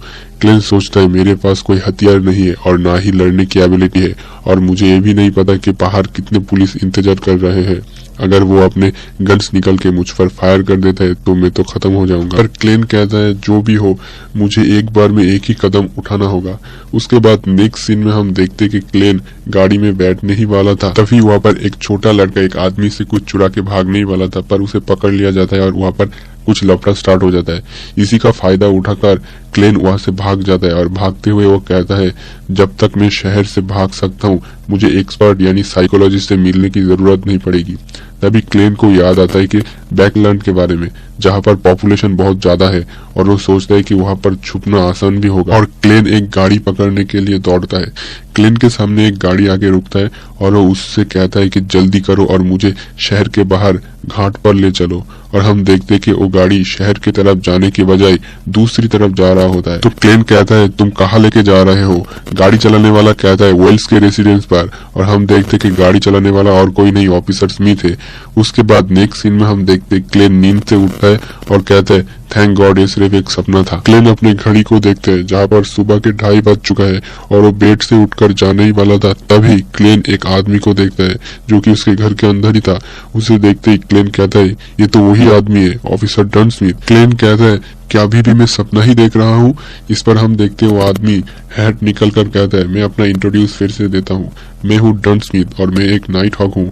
इसे सुनते ही क्लेन को याद आता है नाइट हॉक यानी बियॉन्डर का ग्रुप है, जैसे कि जस्टिस और द हैंगमैन ने बताया था, जो कि एवन नाइट गॉडेस के चर्च के अंडर। ऑफिसर डन स्मिथ जो कि असल में एक नाइट हॉक है, इनका काम होता है कि लोगों के सपनों में जाकर उन्हें गाइडेंस करना। तो अब इसके आगे कहानी में हम देखते हैं क्लेन डन स्मिथ से पूछता है क्या तुम मेरे सपनों को कंट्रोल कर रहे थे? ऑफिसर स्मिथ कहते हैं नहीं, मैंने तो केवल तुम्हारे सपनों के अंदर एंटर किया और तुम्हें जो गाइडेंस चाहिए था वो दिया। जब लोग सपने देख रहे होते हैं तो वो अपने थॉट्स और इमोशन जिन्हें आमतौर पर वो दबा के रखते हैं वो सपनों के अंदर आ जाता है, जिससे सब कुछ पागलपन भरा और बेतुका लगता है। हालांकि इस सच को हमेशा पाया जा सकता है जो लोगों के दिल के गहराइयों में छुपा होता है, और मेरे जैसे लोगों के लिए ऐसे सच को जान पाना आसान है। इसे सुनकर क्लेन सोचता है कि नॉर्मल लोग अपने सपनों पर कंट्रोल नहीं कर सकते, तो इसका मतलब अगर मैं पृथ्वी पर किसी चीजों के बारे में सपना देखूंगा तो वो डेफिनेटली जान जाए। क्लेन कहता है तो मिस्टर स्मिथ अब आप पूरी तरह से मानते हैं ना कि मैंने अपनी यादें खो दी है? ऑफिसर स्मिथ कहते हैं तो तुम्हें शॉक नहीं लगा, क्योंकि पास्ट में मैंने जिन लोगों के साथ मिला हूँ वो लोग तो बिलीव ही नहीं कर सकता कि बियॉन्डर पावर इस दुनिया में एग्जिस्ट करता है। उन लोगों को लगता है कि वो अभी भी सब सपना ही देख रहा है। क्लेन कहता है शायद ऐसा इसलिए क्योंकि मैं आशा करता हूँ कि ऐसे शक्तियां मुझे हेल्प कर सकता है। स्मिथ कहता है ये बहुत ही इंटरेस्टिंग थॉट है और वो कहता है ठीक है, अभी से मैं कंफर्म करता हूँ कि सच में उस एक्सीडेंट में तुमने कुछ यादें खो दी। क्लेन कहता है तो क्या अब मैं घर जा सकता हूँ? इस पर ऑफिसर स्मिथ कहता है नहीं, तुम्हें अभी मेरे साथ चलना होगा एक्सपर्ट से मिलने के लिए। क्लेन कहता है क्या आपने मेरे सपनों में दिए गए गाइडेंस से कॉन्फिडेंट नहीं है? स्मिथ कहता है सपनों के मामलों में मैं बहुत ही कॉन्फिडेंट हूँ, मैं बस डबल चेक कर रहा हूँ। इसके अलावा वो एक्सपर्ट और मैं अलग अलग चीजों में स्पेशलाइज है, शायद वो तुम्हें कुछ यादें वापस लाने में तुम्हारी मदद कर पाए, क्योंकि चौथे युग का जो नोटबुक था वो हमें ओवेल्स के घर पर नहीं मिला। नाया और ओवेल्स दोनों ही मर चुका है, अभी सिर्फ तुम ही एकमात्र क्लू हो। इसे सुनकर क्लेन शॉक होता है और वो मन में कहता है नोटबुक गायब हो गया, ये तो बहुत ही अजीब है क्योंकि इससे पहले मैंने कभी भी चौथे युग के नोटबुक के लोकेशन के बारे में नहीं सोचा था। ऑफिसर स्मिथ कहते हैं चलो मेरे साथ ओवेल्स के रेसिडेंस पर, एक्सपर्ट वह हमारा इंतजार कर रहा है। क्लेन मन में कहता है मैं यहाँ से भागना चाहता हूँ, लेकिन ये बियॉन्डर है जो कि नॉर्मल पीपल से ज्यादा पावरफुल होता है और मेरे सपनों के दौरान जिस तरह से ये रिएक्ट कर रहा था उसके आधार पर इसने पहले ही अपनी गार्ड बढ़ा दिया है और मैं डेफिनेटली कह सकता हूँ कि उसके पास गन है। उसके बाद नेक्स्ट सीन में ये लोग एक गाड़ी पे बैठ के ओवेल्स के रेसिडेंस की तरफ जा रहा होता है। ऑफिसर स्मिथ अब क्लेन से पूछता है बाय द वे तुम अपने सपनों के आखिर में भागने की कोशिश क्यों किया, तुम किस चीज से डर रहे थे? क्लेन कहता है कि मुझे याद नहीं कि मैंने ओवेल्स के रेसिडेंस पर क्या किया और मुझे ये भी याद नहीं कि उन दोनों के मौत के कारण मैं ही था या नहीं। मुझे डर था कि अंत में ये पता चल सकता है कि मैं ही कातिल हूँ, तो मैंने सोचा कि भाग जाना ही बेहतर होगा और मैं साउथ कॉन्टिनेंट में जाके एक न्यू लाइफ स्टार्ट करने का सोच रहा था। ऑफिसर स्मिथ कहते हैं कि अगर तुम्हारी जगह मैं होता तो मैं भी यही सोचता। क्लेन अब ऑफिसर स्मिथ से पूछता है एक्सपर्ट अगर कंफर्म करता है कि मैंने सच में अपनी यादें खो दिया है और मैं दोषी नहीं हूँ तो क्या ये मैटर यही खत्म हो जाएगा? ऑफिसर स्मिथ कहता है कि थियोरिकली हाँ, अगर ऐसा होता है तो हम नोटबुक की खोज जारी रखेंगे, साथ ही हम ये भी कंफर्म करेंगे कि तुम पर कोई कर्ज तो नहीं लगा है और तुम्हारी शरीर में कोई डेविल या बुरी आत्मा तो नहीं छिपा है। हमें ये कंफर्म करना होगा कि तुम फ्यूचर में एक सुरक्षित और सेफ लाइफ जी सकते हो, क्योंकि हम कुछ साल पहले एक कल्ट से जुड़े मामले में इन्वॉल्व थे जहाँ पर उस कल्ट ने अपने फॉलोअर को सुसाइड करने के लिए ब्रेन वॉश किया था, लेकिन इन फॉलोअर में से एक ने उस कल्ट के बारे में हमें बताया जिससे मामला जल्द ही सुलझ गया और हमने कंफर्म किया कि उसके आसपास कोई शैतानी गन नहीं था। उसके बाद उस कल्ट ने एक नॉर्मल लाइफ जीना शुरू कर दिया था। उसका फाइनेंशियल सिचुएशन भी काफी अच्छा था और उसकी अपनी पत्नी के साथ बहुत अच्छा रिश्ता भी था। उनका बेटा होशियार और प्यारा भी था, लेकिन इस साल मार्च में उनकी अचानक मृत्यु हो गई। उन्होंने अपने ऑफिस में ही गला घोटकर सुसाइड कर लिया। इसे सुनते ही क्लेन शॉक होता है बहुत ज्यादा और वो कहता है गला घोटकर खुद को मार डाला, ऐसे कैसे? जो भी हो, उसके बाद हम देखते हैं कि ये लोग ओवेल्स के रेसिडेंस पर पहुंच चुका है। घर के अंदर जाते स्मिथ कहता है कि मैं पहले ही तुम्हें एक्सपर्ट के बारे में कुछ बता देता हूँ। बाहरी दुनिया में एक्सपर्ट को आवा काउंटी के सबसे फेमस स्पिरिट मीडियम के रूप में जाना जाता है, लेकिन ये सिर्फ दिखावा है। क्लेन कहता है फिर उनकी असली आइडेंटिटी क्या है? स्मिथ कहता है दरवाजा खोलते हुए कि वो असल में एक लड़की है और वो सच में एक स्पिरिट मीडियम है। और हम उस एक्सपर्ट को देखते हैं जो कि एक खूबसूरत सी लड़की होता है। वो कहती है कि गुड इवनिंग जेंटलमैन। स्मिथ अब उस लड़की से कहता है डेली क्या तुम्हें यह कुछ रिजल्ट मिला? डेली कहती है कि ओरिजिनल स्पिरिट पहले से ही गायब हो गया, जिसमें ओवेल्स और नाया भी था। ऑफिसर स्मिथ कहते हैं ठीक है और वो अब क्लेन को दिखा के कहता है इससे मिलो, ये है क्लेन मॉरिटी, कोशिश करो और देखो कि क्या तुम इससे कुछ पता लगा सकते हो। डेली अब क्लेन के तरफ एक प्यार भरी नजर से देखता है। इसे देखकर क्लेन सोचता है क्या होगा अगर ये सच में मेरे सीक्रेट को एक्सपोज कर दे तो। डेली कहती है कि मुझे थोड़ी हेल्प चाहिए, आखिर तुम कोई दुश्मन नहीं हो, इसलिए मैं तुम्हारे साथ रूड नहीं हो सकता। डेली अब एक पॉइजन सिरप निकल के कहती है इससे तुम्हें थोड़ा दर्द महसूस होगा और मैं तुम्हें कुछ फ्रेगनेंस दूंगा जिससे तुम खुल के बात कर पाओगे। क्लेन कहता है ये इतना अजीब क्यों लग रहा है? ऑफिसर स्मिथ कहता है कि डरो मत, हम लोग तूफानों के लॉर्ड की चर्च के लोगों के जैसे नहीं है, ये सिर्फ तुम्हें चिढ़ा रहा है, चिंता मत करो। डेली अक्सर ऐसा नहीं करती, वो बस तुम्हें रिलैक्स करवाने की कोशिश कर रहा है। उसे तो आदमी लोगों से ज्यादा डेड बॉडी में इंटरेस्ट। डेली कहती है कि चलो अब शुरू करते हैं और वो उस सिरप को मोमबत्ती के ऊपर डाल देता है जिससे पूरे घर में गंध फैल जाता है। हम देखते कि क्लेन को अजीब सा महसूस होता है। मन में वो कहता है ये बिल्कुल वैसा है जैसे मैंने अपने लक रिचुअल के टाइम महसूस किया था, और वो धीरे धीरे अपने होश खो देता है। डेली अब उसके पास जाके कहती है चलो अब फॉर्मली मैं अपने आपको इंट्रोड्यूस कर देता हूँ, मैं हूँ स्पिरिट मीडियम डेली। मनुष्यों के पास विशाल संज्ञानात्मक क्षेत्र होते हैं और कई रहस्य किसी के विचारों में छिपे हो सकते हैं। देखिए, वह विशाल खुला समुद्र, हमारे बारे में जो बातें हमें मालूम हैं वे द्वीपों की तरह हैं। पानी की सतह से ऊपर निकलती हुई छोटी भूमि की पट्टियां। मैंने सोचा क्या यह शुरू हो गया है, लेकिन वास्तव में सतह के नीचे उन द्वीपों में बहुत कुछ है। पानी के ऊपर जो हम देखते हैं उससे कहीं अधिक। मैंने सोचा अजीब, मैं अभी भी शांति और समझदारी से सोच सकता हूं, जैसे भाग्य वृद्धि अनुष्ठान और सभा के दौरान। उसने कहा कि द्वीपों के अलावा पूरा महासागर भी है, ऊपर असीम आकाश भी है जो आध्यात्मिक दुनिया का प्रतीक है। वह सोचता है कि मुझे नहीं पता कि वह और क्या करेगी। मुझे लगता है अभी के लिए मैं ऐसा दिखाऊंगा जैसे मैं उसकी जादू की पकड़ में आ गया हूं। तुम अपने शरीर के भीतर आत्मा हो। तुम केवल द्वीप के ऊपरी हिस्सों के बारे में नहीं जानते हो, सतह के ऊपर उभरे हुए हिस्सों के बारे में। और वह फिर से रहस्यमय तरल टपकाना शुरू करती है। लेकिन तुम सतह के नीचे के हिस्सों के बारे में भी जानते हो। तुम्हें पूरे महासागर के बारे में भी पता है। अगर यह मौजूद है तो इसके पीछे निशान छोड़ेगा और बूंद पानी में गिरती है। अचानक वे एक अलग जगह पर पहुंच गए। हम कहां हैं? क्या यह है मेरे मन का ओशियानो महासागर? उसने कहा, एक स्मृति जो पानी के ऊपर स्थित है मिटाई जा सकती है, लेकिन पानी के नीचे, या शायद स्वयं पानी में, उस स्मृति का प्रतिबिंब अवश्य होगा जो बचा रहता है और पीछे रह जाता है। मुझे ऐसा नहीं लगता। जब कोई प्रतिक्रिया नहीं हुई तो वह घबराई और हैरान थी। उसने कहा, तुम अपने शरीर के भीतर की आत्मा हो। तुम न केवल द्वीप के ऊपरी भागों को जानते हो जो समुद्र की सतह के ऊपर उभरे हुए हैं, बल्कि उन भागों को भी जानते हो जो सतह के नीचे हैं। तुम्हें पूरे समुद्र के बारे में भी पता है। मैंने कहा, मुझे याद नहीं है। अगर यह मौजूद है तो यह निशान छोड़ देगा। मैं भूल गया हूं। मैंने उम्मीद से सोचा। मैंने अपने इस प्रदर्शन का समय ठीक रखा है। मनुष्यों के पास विशाल संज्ञानात्मक दायरा और कई रहस्य होते हैं। और वह चुप थी। फिर उसने कहा, ठीक है, हम यहीं रुकेंगे, तुम वापस जा सकते हो। और फिर वे सब चुप थे। मैंने सोचा, क्या यह खत्म हो गया? उसने कहा, तुमने उस थ्योरी का इस्तेमाल क्यों किया जो उन बुरे पागलों की है, मनोविज्ञान के अल्केमिस्ट्स की? और उसने कहा, मुझे लगा यह काफी सटीक है। कम से कम यह उन चीजों के अनुरूप है जो मैंने देखी और जिनसे पहले संपर्क में आई हूं। मैंने कहा, उसने मुझे एक चालाक व्यक्तित्व कहा, यह वाला। एक भी निशान नहीं छोड़ा गया। मैंने कहा, अभी क्या हुआ? मुझे ऐसा लगता है जैसे मैं सो रहा था। लेकिन क्या हम खत्म हो गए हैं? मैंने सोचा, शुक्र है, भाग्य वृद्धि अनुष्ठान ने मुझे इस तरह की चीजों का अभ्यास दिया। और उन्होंने एक दूसरे की आंखों में देखा और फिर दोनों चुप हो गए। उन्होंने सोचा यह कहना सुरक्षित है कि मैंने यह चरण पार कर लिया है ना? हाँ, चलो मान लेते हैं कि हम हैं। डेली, क्या तुमने वेल्च और न्यास के शरीर की जांच की? उसने कहा, लाशें हमें आपकी सोच से कहीं अधिक जानकारी दे सकती हैं। दुर्भाग्यवश वेल्च और निया ने वास्तव में आत्महत्या की और उसने अपनी 2 उंगलियों से मोमबत्ती बुझा दी। तो मैं सिर्फ इतना ही कह सकता हूं कि जो शक्ति उन पर प्रभाव डाली वह वास्तव में डरावनी है। उसने कोई निशान नहीं छोड़े। ठीक है, अब मुझे आराम की जरूरत है। उसने कहा, बधाई हो, आप घर जा सकते हैं। और आगे कहां? लेकिन आपको बिल्कुल याद रखना होगा कि आप इस मामले के बारे में अपने दोस्तों या परिवार से बात नहीं कर सकते। मुझसे वादा करो कि तुम यह याद रखोगे। मैंने घबराहट में कहा, क्या आपको मुझे शाप या बुरी आत्माओं के निशान के लिए भी जांच करने की आवश्यकता नहीं है? उन्होंने मुझे बताया कि अगर डेली ने कुछ नहीं कहा तो इसका मतलब है कि कोई नहीं है। लेकिन मैं यह कैसे सुनिश्चित कर सकता हूं कि इसके बाद मुझे कोई और परेशानी नहीं होगी? अगर हम आंकड़ों पर ध्यान दें तो आपको ज्यादा चिंता करने की जरूरत नहीं है। अतीत में हुई इसी तरह की स्थितियों में शामिल 80% लोगों को कोई डरावनी घटना का सामना नहीं करना पड़ा। मुझे लगता है, हाँ, इतना ही होगा, कम या ज्यादा, मैंने सोचा। लेकिन क्या इसका मतलब यह नहीं कि 20% लोग फिर भी बहुत बदकिस्मत रहे? उन्होंने कहा, आप नागरिक कर्मी के रूप में नाइट हॉक्स में शामिल होने पर भी विचार कर सकते हैं, या आप सिर्फ एक बियंडर बन सकते हैं।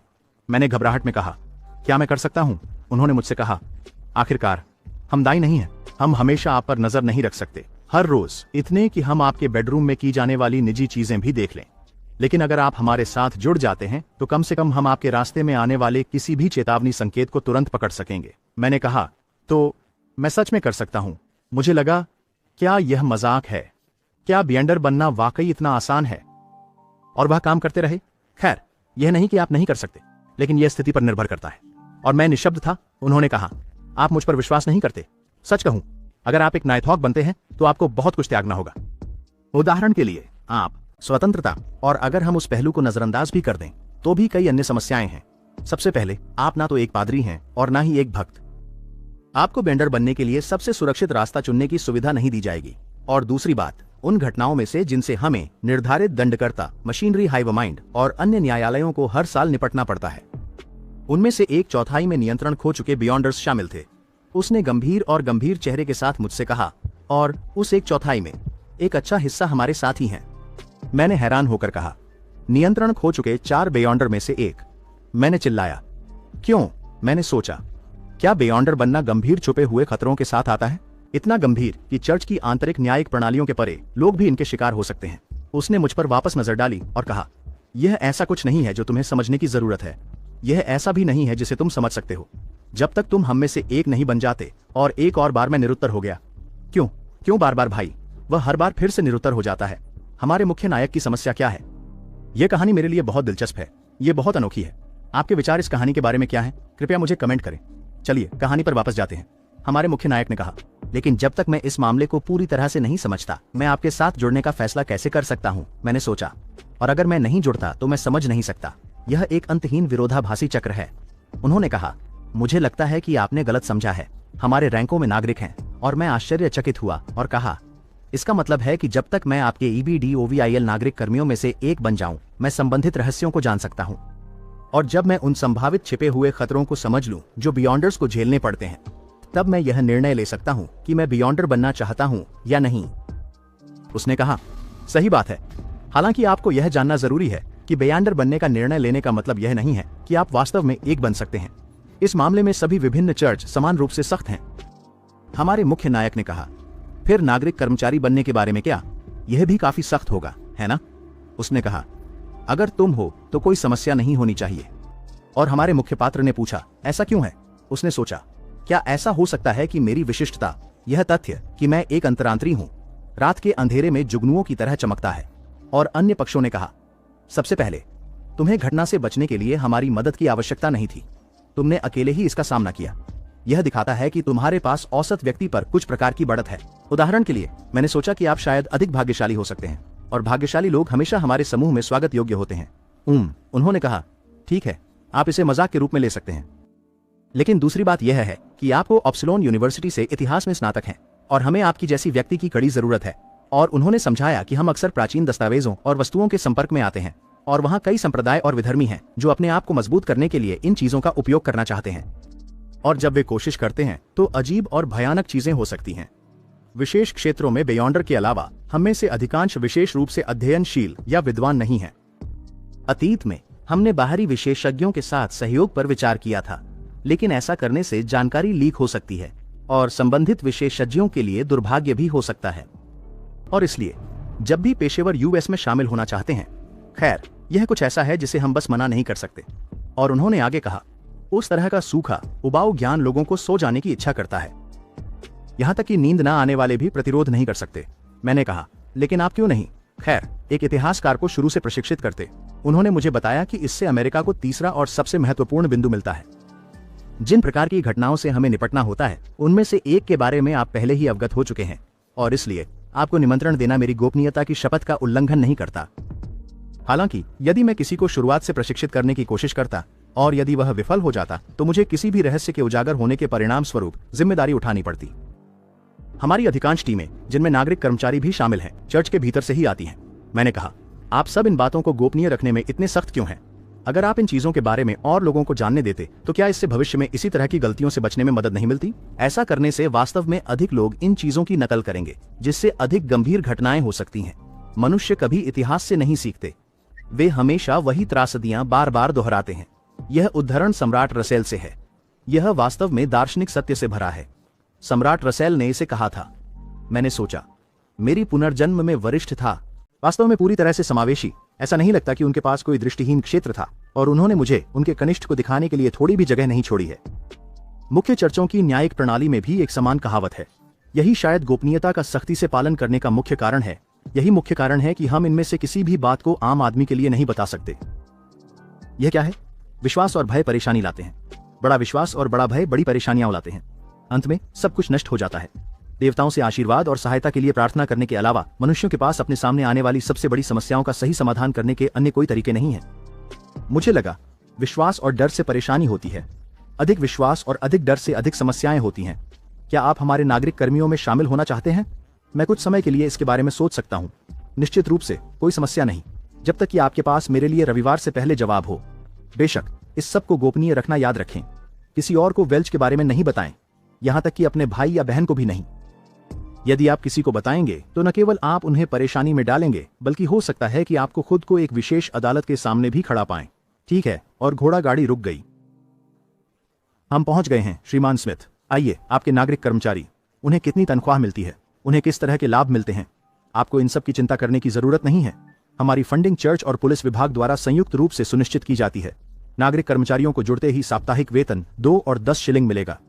इसके अतिरिक्त गोपनीयता के बोझ और नौकरी के खतरों के लिए 10 पाउंड की अतिरिक्त क्षतिपूर्ति भी होती है। कुल मिलाकर यह 3 पाउंड होता है। जब मैंने यह सुना तो मैं बहुत उत्साहित हो गया। इसके बाद जैसे जैसे आपकी योग्यताएं और योगदान बढ़ेंगे, आपका वेतन भी धीरे धीरे बढ़ेगा। सिविलियन कर्मी आमतौर पर 5 साल का अनुबंध साइन करते हैं। एक बार जब 5 साल पूरे हो जाएंगे तो कर्मचारी बिना किसी समस्या के नौकरी छोड़ सकते हैं।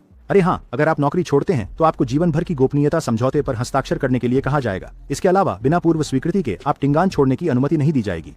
और अगर आप किसी दूसरे शहर में जाते हैं तो आपको स्थानीय नाइटहॉक के साथ पंजीकरण करना होगा। इसके अलावा हम शिफ्ट में काम करते हैं और किसी भी समय कम से कम 3 नागरिक कर्मचारी काम कर रहे होने चाहिए। मुझे समझ आ गया। जब मैंने निर्णय ले लिया तो आपको कहां ढूंढूं? बेसिक स्ट्रीट पर हाउंड पब में जाइए, उनके मालिक से पूछिए और कहिए कि आपको भाड़े पर एक सैनिक दल चाहिए।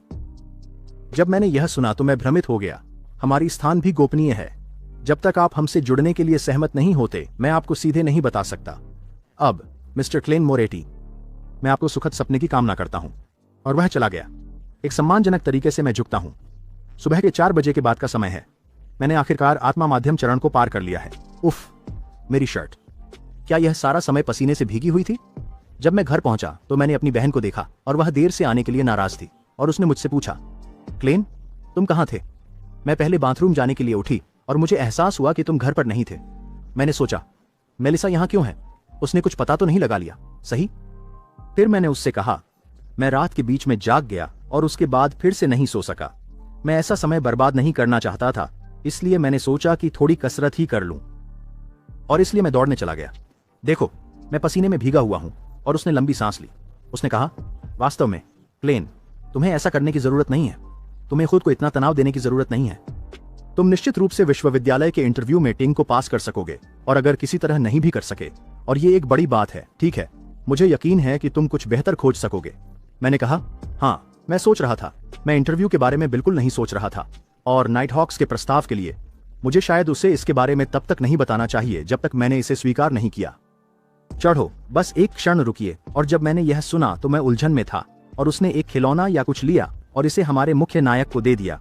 यहाँ हमारे मुख्य नायक ने कहा, यह है। उसने मुझे बताया कि यह कुछ है जो मैंने स्कूल के बेकार हिस्सों से बनाया है या सड़क के किनारे पड़ी चीजों से, और उसने खिलौने या कुछ का चाबी घुमाई। यह क्या है मुझे नहीं पता। उसने कहा, मैंने इसे अभी हाल ही में पूरा किया। जब मैं चिंतित होती हूँ, इसे इस तरह से चलते हुए देखना मुझे बहुत आराम देता है। मैंने हाल ही में यह काफी बार किया है। यह बहुत प्रभावी है, इसे आजमाओ, क्लाइन।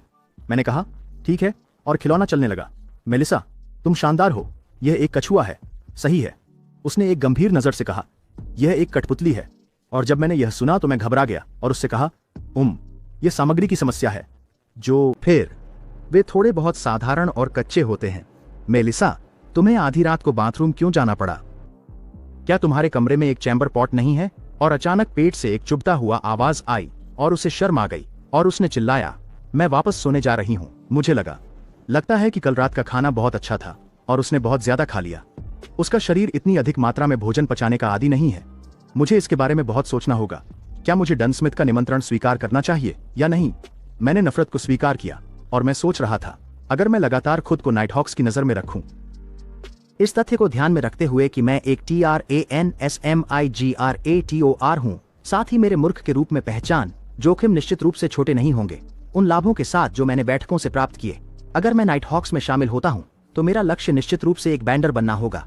हालांकि नाइटहॉक्स एक बहुत सख्त संगठन है। एक बार मिशन सौंपा जाने के बाद उसे अस्वीकार नहीं किया जा सकता। यहाँ तक कि असैनिक कर्मचारियों पर भी कई प्रतिबंध लगाए जाते हैं। वे जहाँ चाहें वहाँ नहीं जा सकते। और इसके अलावा मैं बस में बैठा सोच रहा था, बियॉन्डर्स लगातार अपने आप पर नियंत्रण खोने का जोखिम उठाते हैं। हालांकि अगर मेरे साथ कोई और अजीब घटना होती है तो केवल नाइटहॉक्स में शामिल होकर और बियॉन्डर बनकर ही मैं इसे टाल पाऊंगा। क्योंकि मेरे पास सभाएं हैं, पोषण फॉर्मूला प्राप्त करना बड़ी समस्या नहीं होगी, लेकिन सामग्री एकत्र करना एक समस्या होगी। मेरे पास कोई पूंजी नहीं है जिससे मैं उन्हें व्यापार कर सकूं, और सीधे तौर पर सामग्री प्राप्त करने से मेरी पहचान उजागर हो सकती है। और क्या, अगर मैं नाइटहॉक्स में शामिल होता हूं तो मुझे बियॉन्डर्स के बारे में गुप्त ज्ञान प्राप्त होगा। वह ज्ञान मुझे सभाओं से अधिकतम संभव लाभ प्राप्त करने में मदद कर सकता है। यह मुझे आय भी प्रदान करेगा। शौकिया भगोड़ा जंगल में छिपता है, अनुभवी भगोड़ा शहर में छिपता है और विशेषज्ञ कानून की अदालत में खुद को छिपाता है। नाइटहॉक के रूप में एक पहचान प्राप्त करना संभवतः मुझे सबसे अच्छा आवरण और सबसे अच्छी सुरक्षा प्रदान करेगा। मैं विभिन्न प्रमुख चर्चों द्वारा दबाए जा रहे संगठनों में से एक में भी शामिल हो सकता हूं और उनके माध्यम से एक बियॉन्डर बन सकता हूं, लेकिन ऐसा करने से मेरी स्वतंत्रता चली जाएगी और जोखिम कहीं अधिक होंगे। इसके अलावा अगर मैं उन्हें ढूंढना चाहता तो कहां से शुरू करूं, इसका मुझे कोई पता नहीं है। मैंने सोचा एक नागरिक कर्मी बनना मुझे एक बफर बनाए रखने की अनुमति देगा, पीछे हटने और वापस लेने की क्षमता बनाए रखने की अनुमति देगा। और मैंने कहा यह हाउंड पब है। भविष्य में अगर मैं न्यायाधिकरण के टॉप अधिकारियों में से एक बन जाता हूं तो कौन संभवतः अनुमान लगा सकता है कि मैं एक विधर्मी हूं, कि मैं पर्दे के पीछे काम कर रहे एक गुप्त संगठन का प्रमुख हूं। यूएम पक्षी देखभालकर्ता ने मुझसे कहा 1 पेनी 1 गिलास राई बियर के लिए, 2 पेनी एनमैट बियर के लिए, 4 पेनी साउथविल बियर के लिए। OR शायद आप लैंटी का गिलास पसंद करेंगे जो शुद्ध माल्ट से बनी है। मैंने कहा मैं मिस्टर राइट की तलाश कर रहा हूं बॉस, कोई आपसे मिलने आया है। और वहां धड़ाम की आवाज हुई और एक बूढ़े आदमी ने मुझसे कहा अरे बच्चा, तुम मुझे ढूंढ रहे हो। मिस्टर राइट, मैं एक छोटा भाड़े का दल किराए पर लेना चाहूंगा। किसने तुम्हें कुछ ऐसा करने के लिए यहां आने को कहा?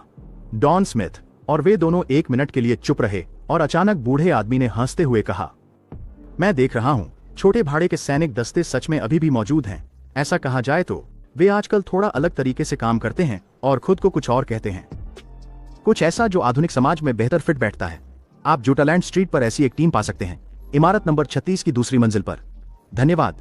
और मैं गिन रहा था, यही है ह्यूम। और वहां लिखा था ब्लैकबर्न सुरक्षा कंपनी। मैंने दरवाजे पर दस्तक दी और दरवाजा अचानक खुल गया। ह्यूम, क्या यहां कोई नहीं है? और मैंने देखा कि एक महिला मेज पर सो रही थी। ओह, मैंने अपने आप से सोचा, हालांकि पूरी सुरक्षा कंपनी चीज सिर्फ एक दिखावा है, क्या यह अभी भी थोड़ा ज्यादा गैर पेशेवर नहीं है? कारोबार किए हुए कितना समय हो गया है? खैर, मुझे लगता है कि आप लोगों को सच में कारोबार की जरूरत नहीं है। मैंने मेज पर कुछ हल्के थपकी दिए और महिला जाग गई और वह शर्मिंदा होकर चिल्लाई, सोरिंग एक्सप्रेस भाप ट्रेन सेवा जो सीधे कॉन्स्टेंट सिटी से जुड़ती है, आज से शुरू हो रही है। उफ, सच में वे आखिरकार डेसी बे के लिए सीधी लाइन कब शुरू करेंगे? मैं अब नाव लेकर नहीं जाना चाहता। यह असुविधाजनक है, बहुत ही असुविधाजनक। AWHORDU नमस्ते, मेरा नाम क्लेन मोरेटी है। मैं यहाँ श्री डन स्मिथ के निमंत्रण पर आया हूँ। और उसने चिल्लाकर कब कहा, कप्तान ठीक है, और मुझे कहा कृपया यहाँ एक क्षण प्रतीक्षा करें। मैं उसे बुलाने जा रहा हूँ, निश्चित रूप से। और मैंने सोचा वह तो मुझे पानी का गिलास भी नहीं दे रही है या कुछ भी। यह आतिथ्य की कमी थोड़ी चिंताजनक है मिस्टर मोरेटी, कृपया मेरे पीछे आइए। कप्तान आज चीनी गेट पर पहरा दे रहे हैं और वह अभी अपनी पोस्ट नहीं छोड़ सकते। मैं समझता हूँ। मैंने सोचा चीनी गेट। जब मैंने उन्हें देखा तो मैं चौंक गया। यह आदमी यहाँ है। उसने मुझसे कहा कि हमें कुछ सीढ़ियां नीचे उतरनी होंगी। ठीक है, हालांकि मैं अक्सर इन सीढ़ियों से नीचे जाता हूँ। मुझे हमेशा चिंता होती है कि कहीं फिसलकर पूरी तरह से नीचे गिर न जाऊं।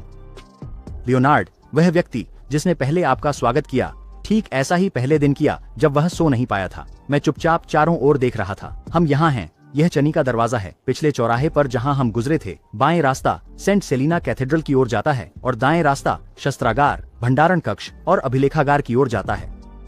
और जैसा हमने किया, सीधे चलते हुए हम यहाँ पहुंच गए। मैंने सोचा सेंट सेलिना कैथेड्रल जो रेड मूनलाइट स्ट्रीट में स्थित है, फिर जॉटेलैंड स्ट्रीट रेड मूनलाइट स्ट्रीट के ठीक पीछे है। उसने कहा कप्तान उस कमरे में है, आप खुद अंदर जा सकते हैं। और मैंने जवाब दिया ठीक है, सही, BLE के लिए माफ करिए। उसने कहा ओह सही है, मेरा नाम रोजेन है। मैं नाइटहॉक्स का हिस्सा 5 साल से हूं। मेरे पिता नाइटहॉक्स के सदस्य थे और उन्होंने 5 साल पहले खुद को बलिदान कर दिया था। लेकिन खैर, मुझे लगता है कि अब से हम सहकर्मी होंगे। मैंने कहा मुझे उम्मीद है कि मुझे वह सम्मान मिलेगा। हालांकि हमें अभी भी पहले देखना है कि श्री स्मिथ क्या कहते हैं। और दरवाजा चरमराया और वहां एक आदमी बैठा हुआ था और अखबार पढ़ रहा था। बैठे, क्या आपने निर्णय लिया है? क्या आपने अमेरिका में शामिल होने का फैसला कर लिया है? हाँ, किया है। तो कृपया इस समझौते को देखें। हालांकि आजकल हर कोई इनको अनुबंध कहकर पुकारता है ना? लेकिन मैं भटक गया। यदि सब कुछ ठीक दिखाई देता है तो कृपया इस पर हस्ताक्षर करें और कृपया ध्यान दें कि इस अनुबंध की सामग्री को भी गोपनीय रखा जाना चाहिए। यदि आप इस गोपनीयता का उल्लंघन करते हैं तो आपको सीधे एवरनाइट देवी के चर्च के अधिकरण न्यायालयों में विचाराधीन किया जाएगा। समझ गया, मैंने सोचा। तो यहाँ का पूरा आधिकारिक नाम है टिंगन सिटी, हवा काउंटी, लॉन किंगडम का नाइटहॉक्स स्क्वाड। उसने मुझसे कहा स्वागत है, अब से आप हमारे एक हैं। तो अब मुझे आपको कैप्टन कहना चाहिए, है ना? वास्तव में मुझे इस बात से वास्तव में आश्चर्य हुआ कि आप लोग ब्लैकथॉर्न सुरक्षा कंपनी का उपयोग अपनी एड के रूप में करेंगे। अगर वास्तव में कोई आपको सुरक्षा सेवाओं के लिए किराए पर लेना चाहता है तो आप क्या करेंगे? जब तक यह हमारे असली काम में बाधा नहीं डालता, हमारे पास इसे न स्वीकारने का कोई कारण नहीं है। और जो भी पैसा हम कमाते हैं उसे बोनस के रूप में बांटा जाएगा। यह सभी के लिए लाभकारी है। नहीं, हमारे पास वास्तव में अन्य संकेत बोर्ड भी हैं और वह एक दस्तावेज लेकर आया। हम वॉक काउंटी पुलिस के विशेष ऑपरेशंस विभाग की 7वीं इकाई हैं। पहले 4 यूनिट नियमित पुलिस इकाइयां हैं, 5वीं और उसके बाद की यूनिट्स काउंटी के हर शहर में अलौकिक घटनाओं का सामना करती हैं। हमारी यूनिट विशेष रूप से टिंजन में एवरनाइट देवी के अनुयायियों से संबंधित घटनाओं के लिए जिम्मेदार है। अगर उस क्षेत्र में अन्य प्रकार के अनुयायी हैं तो हमारी जिम्मेदारियां क्षेत्र द्वारा विभाजित हैं। हम उत्तर, पश्चिम और गोल्डन इंडस क्षेत्रों के लिए जिम्मेदार हैं। विश्वविद्यालय क्षेत्र और उपनगर 5वें यूनिट के अंतर्गत आते हैं, जो एक मशीनरी हाइवमाइन स्क्वाड है। छठा और यूनिट दिनांकित। पुरुष, दंडन, तूफानों के प्रभु के चर्च से गोदी, पूर्वी क्षेत्र और दक्षिणी क्षेत्र के लिए जिम्मेदार हैं। मैंने कहा, हमारे नाइट हॉक्स दस्ते में कितने लोग हैं? टेंगिन शहर में मेरे सहित केवल 6 आधिकारिक नाइट हॉक्स सदस्य हैं। करीब इतने ही नागरिक कर्मी भी हैं। फिर, कप्तान, आपने पहले भी बियॉन्डर्स के नियंत्रण खोने का जिक्र किया है। ऐसा क्यों होता है? उन्होंने कहा, क्लेन, क्या तुम बनाने के बारे में जानते हो, माई टेनेसी? और मैंने जवाब दिया, हाँ, मुझे याद है कि मैंने इसके बारे में द रेवलेशन ऑफ एवरनाइट में पढ़ा था। चर्च के संडे स्कूल के पाठों के दौरान मैंने सोचा, सौभाग्य से क्लेन की माँ एवरनाइट देवी की कट्टर विश्वासी थीं। वह हर भोजन से पहले प्रार्थना करती थी और मुझे अब भी बहुत सारी बातें याद हैं। सृष्टिकर्ता अराजकता के बीच जागे, अंधकार को चीर डाला और पहली किरणों की रचना की। वह खुद को पूरी तरह से ब्रह्मांड में मिला देता है, जिससे अस्तित्व की हर चीज उत्पन्न होती है। उसका शरीर भूमि और ब्रह्मांड बन गया। उसकी एक आंख सूर्य बन गई और दूसरी लालिमा से भरा चंद्रमा। उसका कुछ खून नदियाओं और सागर बन गया। जीवन को पोषित और पोषण देने के साथ सृष्टि मिथक कहता है कि एवरनाइट देवी लालिमा से भरी चंद्रमा है, या अन्य शब्दों में सृष्टिकर्ता की आंखों में से एक। और मानव प्राणी सृजनहार की बुद्धिमानी से जन्म लेते हैं। यही कारण है कि हमारे पास बुद्धि होती है, दिमाग, लेकिन अन्य जादुई क्षमताओं की कमी है। और आपने आगे कहा, एक ही समय पर सृष्टि की मिथक से हम एक स्पष्ट और सरल निष्कर्ष निकाल सकते हैं कि सभी चीजें एक ही मूल से आती हैं। मैंने कहा, सभी एक ही मूल से हैं, और इस निष्कर्ष से मनुष्य क्रिस्टल या अन्य जीवित चीजों से प्राप्त भागों से बने पोषण बनाकर विभिन्न प्रकार की शक्तियां प्राप्त कर सकते हैं। लेकिन अगर आप उच्च श्रेणी की औषधि सीधे उपभोग करते हैं तो इनमें से 3 दुखद अंत आसानी से हो सकते हैं। कौन से 3 अंत?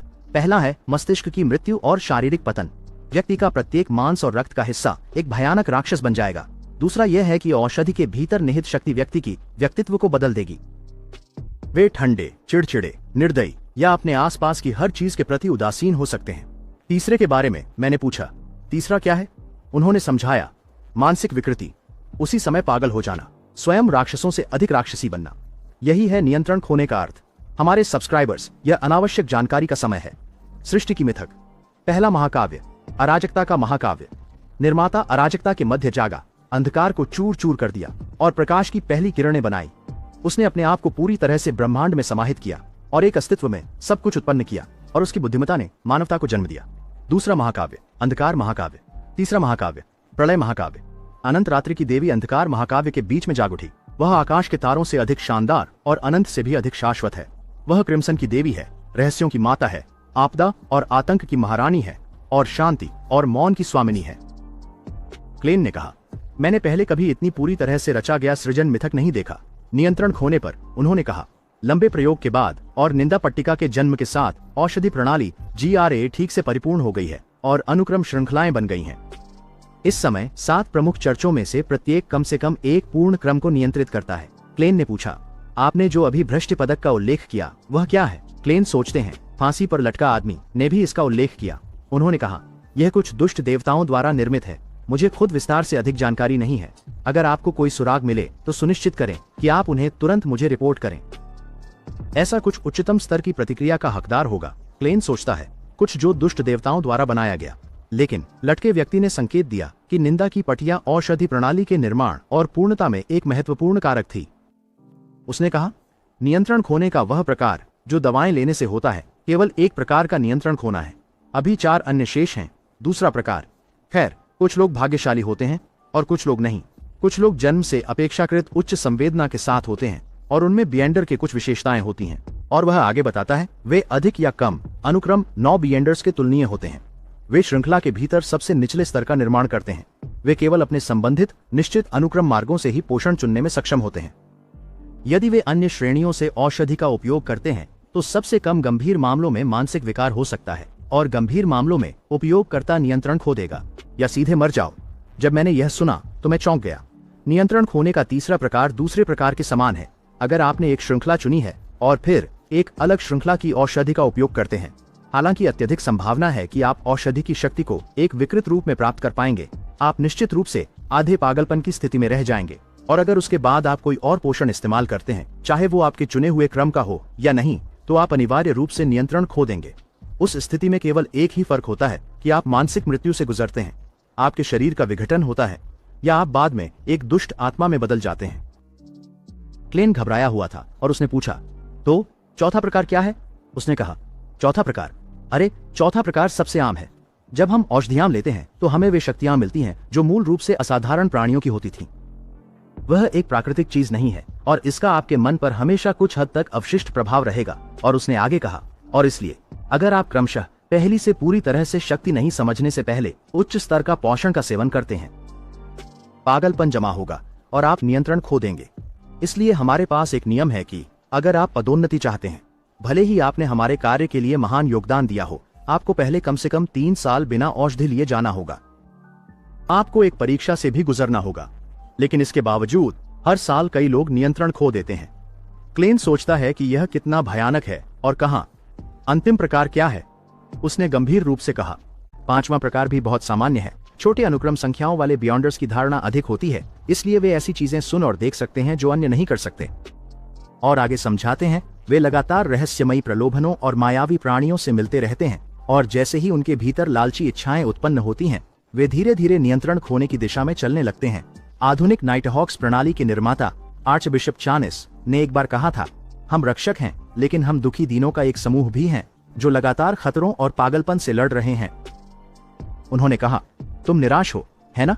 बियॉन्डर बनना वैसा नहीं है जैसा तुमने सोचा था, है ना? हम लगातार खतरे में रहते हैं। क्लेन ने कहा, हर अच्छी चीज की एक कीमत होती है और मैं नहीं जानता कि मुझे ऐसा अवसर फिर कब मिलेगा। उन्होंने कहा, बुरा नहीं है, यह एक बहुत ही परिपक्व और समझदार दृष्टिकोण है। अगर तुम बियॉन्डर बनना चाहते हो तो पहले पर्याप्त योगदान जुटाने होंगे। हमें यह भी देखना होगा कि उच्च पदस्थ लोग क्या कहते हैं। अफसोस की बात है, अभी कोई नहीं बता सकता कि वह कैसे होगा। ठीक है, अब जब आपको बियॉन्डर्स के बारे में अधिक जानकारी मिल गई है, मुझे यकीन है कि आप भविष्य में कोई जल्दबाजी में निर्णय नहीं लेंगे। अब मैं आपको उस प्रकार के काम से परिचित कराता हूं जो आप हमारी नाइटहॉक्स टीम के एक नागरिक कर्मचारी के रूप में करेंगे। ठीक है, इस समय हमारे नागरिक स्टाफ में एक मुनीम और कोई है जो आपूर्ति की खरीद की जिम्मेदारी संभालता है, जबकि आंशिक रूप से कोचमैन के रूप में भी काम करता है। ये दोनों शिफ्ट में काम नहीं करते, इसलिए उनके पास रविवार की छुट्टी होती है। शेष असैनिक कर्मचारी जैसे कि रोजेन और ओल्ड नील हमारे रिकॉर्ड को लिखने और व्यवस्थित करने और शस्त्रागार, भंडार गृह और अभिलेखागार की सुरक्षा की जिम्मेदारी में हैं। उन्हें प्रत्येक सप्ताह एक दिन की छुट्टी मिलती है, हालांकि वह रविवार नहीं हो सकता। वे आपस में यह तय करते हैं कि किसे कौन सा दिन छुट्टी मिलेगी। क्या मैं भी रोसैन और अन्य के समान काम करूंगा? नहीं, आप एक विशेषज्ञ हैं। अभी के लिए आपके पास 2 काम होंगे। पहला काम है हर दिन एक बार टहलने जाना। विशेष ध्यान उन सड़कों पर दें जो वेल्च के निवास से आपके घर की ओर जाती हैं। मैं सोच रहा था, इसके लिए एक विशेषज्ञ की आवश्यकता होती है। उन्होंने कहा कि अब जब हमने पुष्टि कर दी है कि आपने अपनी यादें खो दी हैं, वेल्च और नाया का मामला व्यावहारिक रूप से बंद हो चुका है। हालांकि एंटिगन यूरेस परिवार का नोटबुक अभी भी पूरी तरह से गायब है। हमने इस संभावना को खारिज नहीं किया है कि आपने इसे अपने साथ लिया और कहीं रास्ते में छिपा दिया। और इसके अलावा, भले ही आपने अपनी यादों का वह हिस्सा भूल गए हों, मानव मस्तिष्क और भावना वास्तव में अद्वितीय हो सकते हैं। इस प्रकार यह संभव है कि आप कुछ महसूस करें। जब आप किसी प्रमुख स्थान के पास जाते हैं तो परिचय का अनुभव हो सकता है, लेकिन अगर आप उस नोटबुक को ढूंढ लेते हैं तो वह इतना बड़ा योगदान होगा कि आप शीघ्र ही एक बियॉन्डर बन सकेंगे। मैंने कहा, समझ गया। मेरा दूसरा काम क्या है? तो दूसरा काम यह है कि आप अपनी खाली समय में आयुधागार जाएं और वहां जो साहित्य और प्राचीन रिकॉर्ड्स हमने संरक्षित किए हैं उन्हें पढ़ें। वह काम एक विशेषज्ञ का काम है। जब आप पढ़ना समाप्त कर लें तो आप नील और दूसरों के साथ बारी बारी से काम करेंगे। ठीक है, कोई समस्या नहीं। मैंने सोचा कि यह भी कुछ मुश्किल नहीं है। यह एक CHANIS गेट है जिसे नाइटहॉक सिस्टम के निर्माता के नाम पर रखा गया है। हर प्रमुख शहर के केंद्रीय कैथेड्रल के नीचे इनमें से एक होता है। मैंने कहा, नाइटहॉक्स के सदस्य बारी बारी से इसकी निगरानी करते हैं। यह काफी गंभीर लगता है। चानी का द्वार के अंदर कम से कम 2 रखवाले चर्च से भेजे जाते हैं। इसके अलावा अनगिनत जाल हैं औषधि के सूत्र और सामग्री अंदर रखी जाती हैं। यह विधर्मियों और पंथियों को अस्थायी रूप से रखने के लिए भी उपयोग में आता है। उसके अलावा वहां पर अत्यधिक गुप्त दस्तावेज और ऐतिहासिक रिकॉर्ड्स की भी एक विस्तृत श्रृंखला है। एक बार जब आपके पास पर्याप्त अधिकार हो जाए तो आपको उनमें से कुछ पढ़ने का अवसर मिल सकता है। उन्होंने कहा कि चांदी के द्वार के पीछे सबसे निचली मंजिल पर वहां भी सीलबंद कलाकृतियां हैं। मैंने कहा, सीलबंद कलाकृतियां, कुछ वस्तुएं जो हम प्राप्त करते हैं उनमें बहुत ज्यादा जादुई शक्ति होती है और वे बहुत खतरनाक होती हैं। उनमें से कुछ तो जीवित होने के कुछ गुण भी दिखाते हैं। वे रक्षक को लुभाने की कोशिश करेंगे, इसलिए उन्हें कड़ी निगरानी में रखा जाना चाहिए। मुख्यालय ने इन सीलबंद कलाकृतियों को 4 विभिन्न श्रेणियों में वर्गीकृत किया है।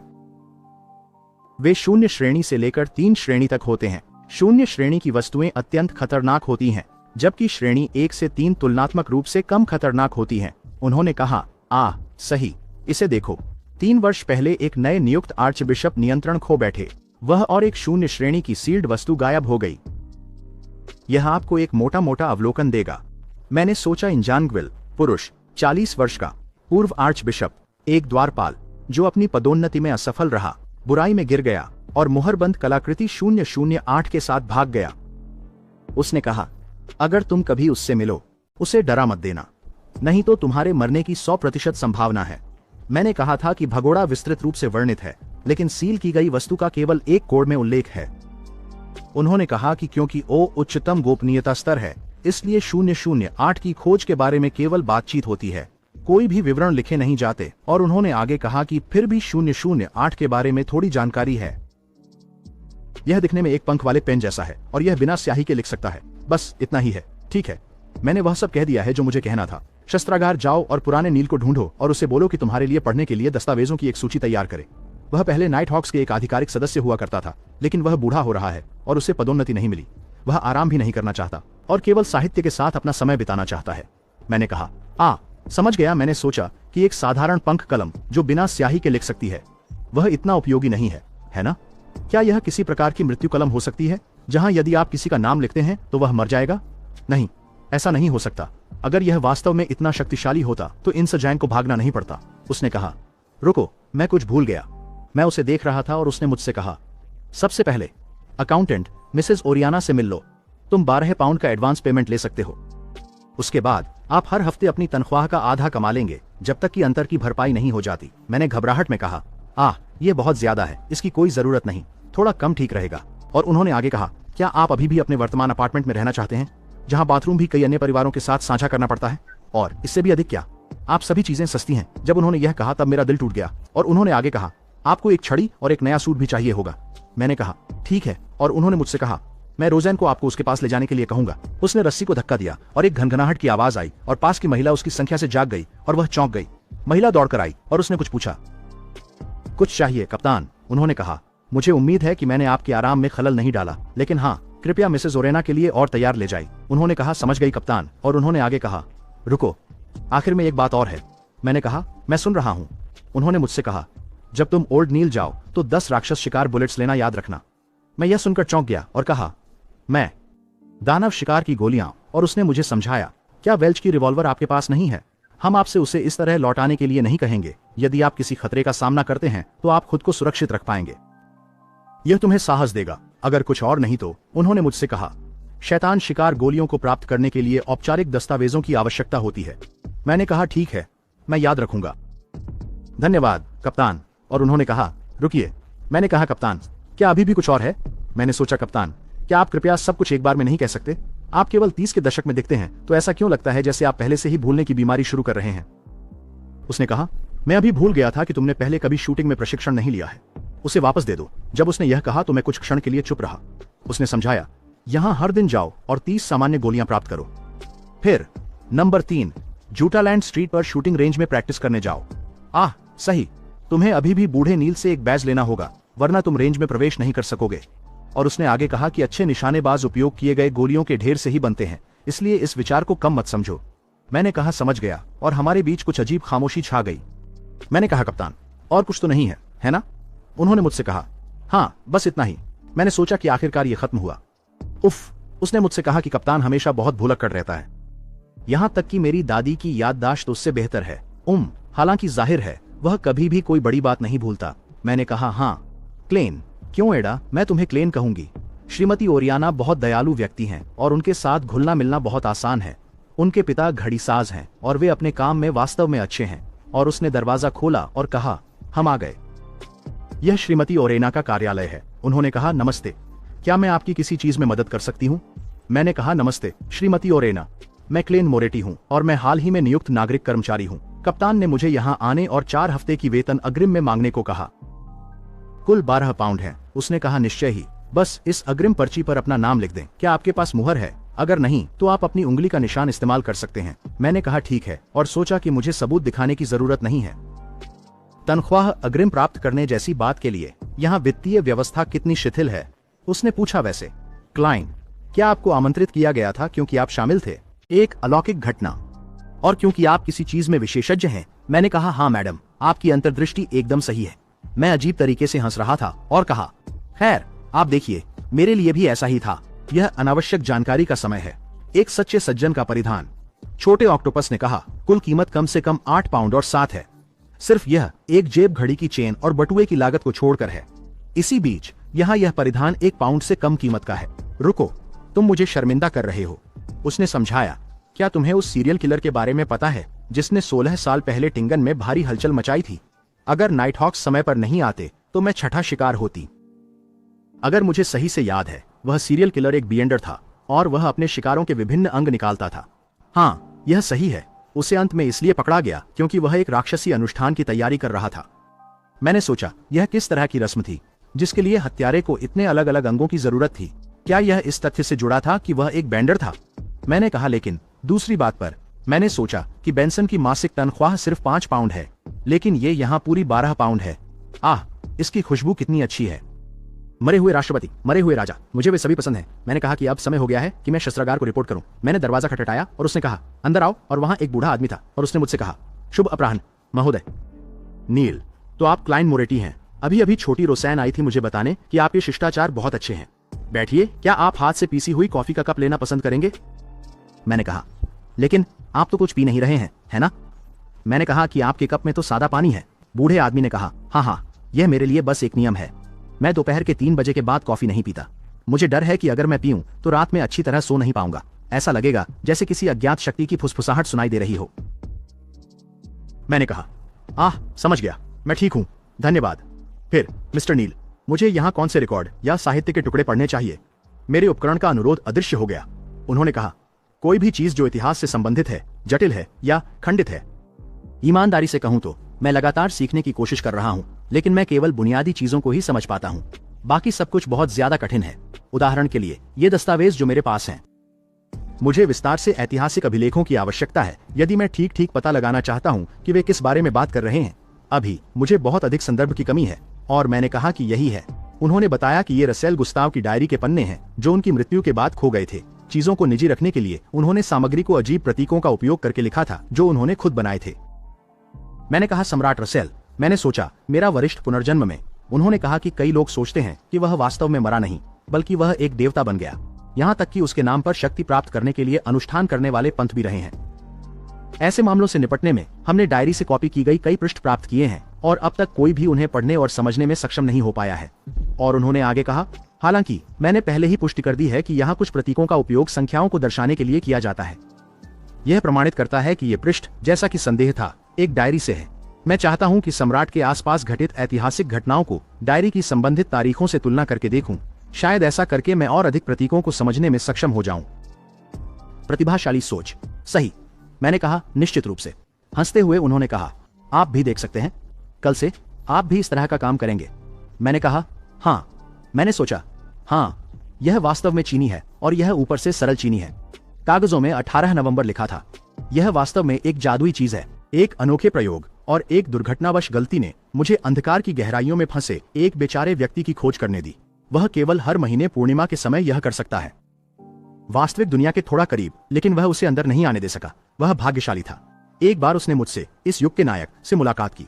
ऊपर के अनुच्छेद को लिखने के बाद मैं इसे खुद पढ़ता हूँ और अचानक मुझे थोड़ी उदासी महसूस हुई। यहाँ तक कि अगर मैं चीनी अक्षरों का उपयोग करता हूँ, अनजाने में मेरी एक मजबूत अनुवाद की ध्वनि होती है। एक पल में 40 साल बीत गए और अतीत की यादें सचमुच एक सपने की तरह हैं। 1 जनवरी 1144, ग्रैंड न्यू ईयर की पार्टी। श्रीमती फ्रॉनट वास्तव में एक सुंदरता है। वर्तमान आने वाला है, वह न केवल एक भविष्यवक्ता होगा बल्कि उससे भी बेहतर होगा। कोई वापसी का रास्ता नहीं है। WHO, यह कौन है? दयनीय साथी, उसने पाया। 4 जनवरी, मेरे बच्चे इतने मूर्ख क्यों हैं? मैंने 1000 बार कहा है, उन जादूगरों से मत बहकना।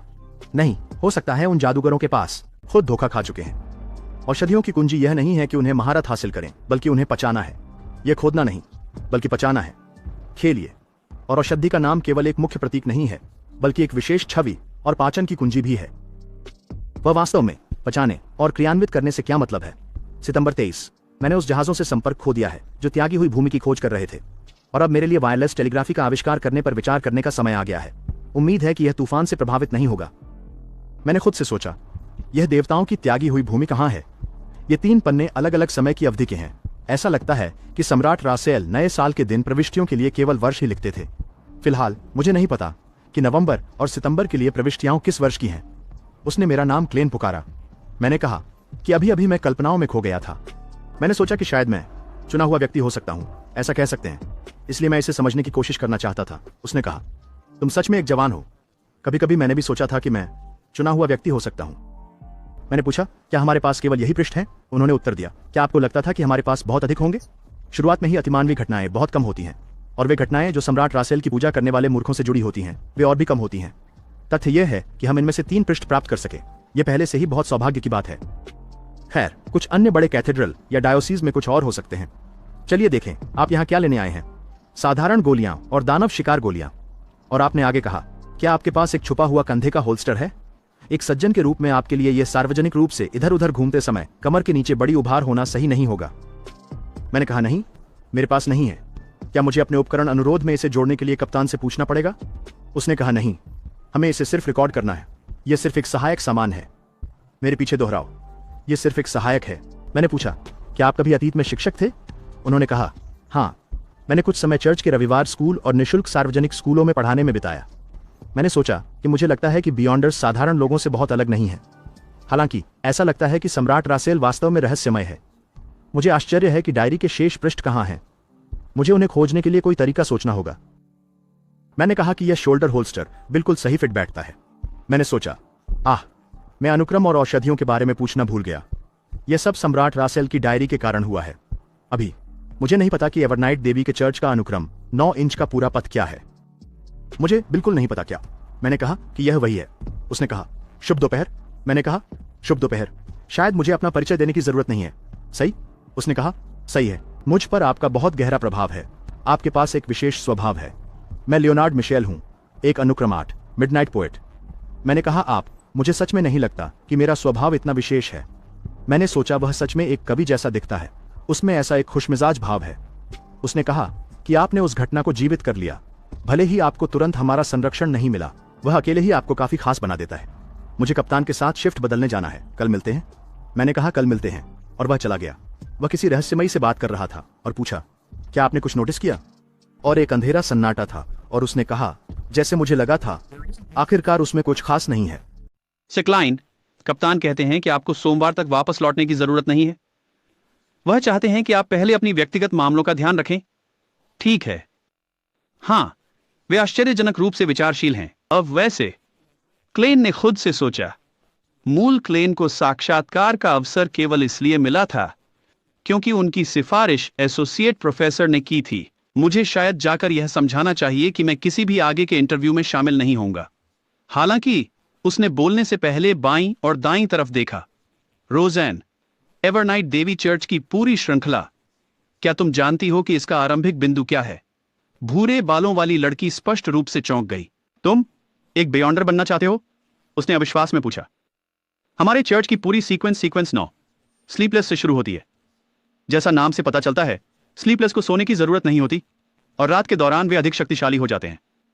जितनी गहरी रात होती है, उतनी ही उनकी शक्ति बढ़ती है। इसके बाद आती है सीक्वेंस 8 मिडनाइट पोएट, उसके बाद सीक्वेंस 7 नाइटमेयर। जहां तक बाकी की बात है, मुझे लगता है कि केवल कप्तान ही जान सकता है। The church of the Evernight goddess के पास टिंजन में केवल 2 सीक्वेंस 7 बियॉन्डर्स हैं। जहां तक अन्य सीक्वेंस का सवाल है, सही। ओल्ड नील ने एक बार कहा था कि उनकी सीक्वेंस 9 का शीर्षक है मिस्ट्री प्रायर। रोसाने की अभिव्यक्ति गंभीर हो गई। क्लेन, माय, यहां पर एक ईमानदार सिविलियन कर्मचारी होना बेहतर विकल्प है।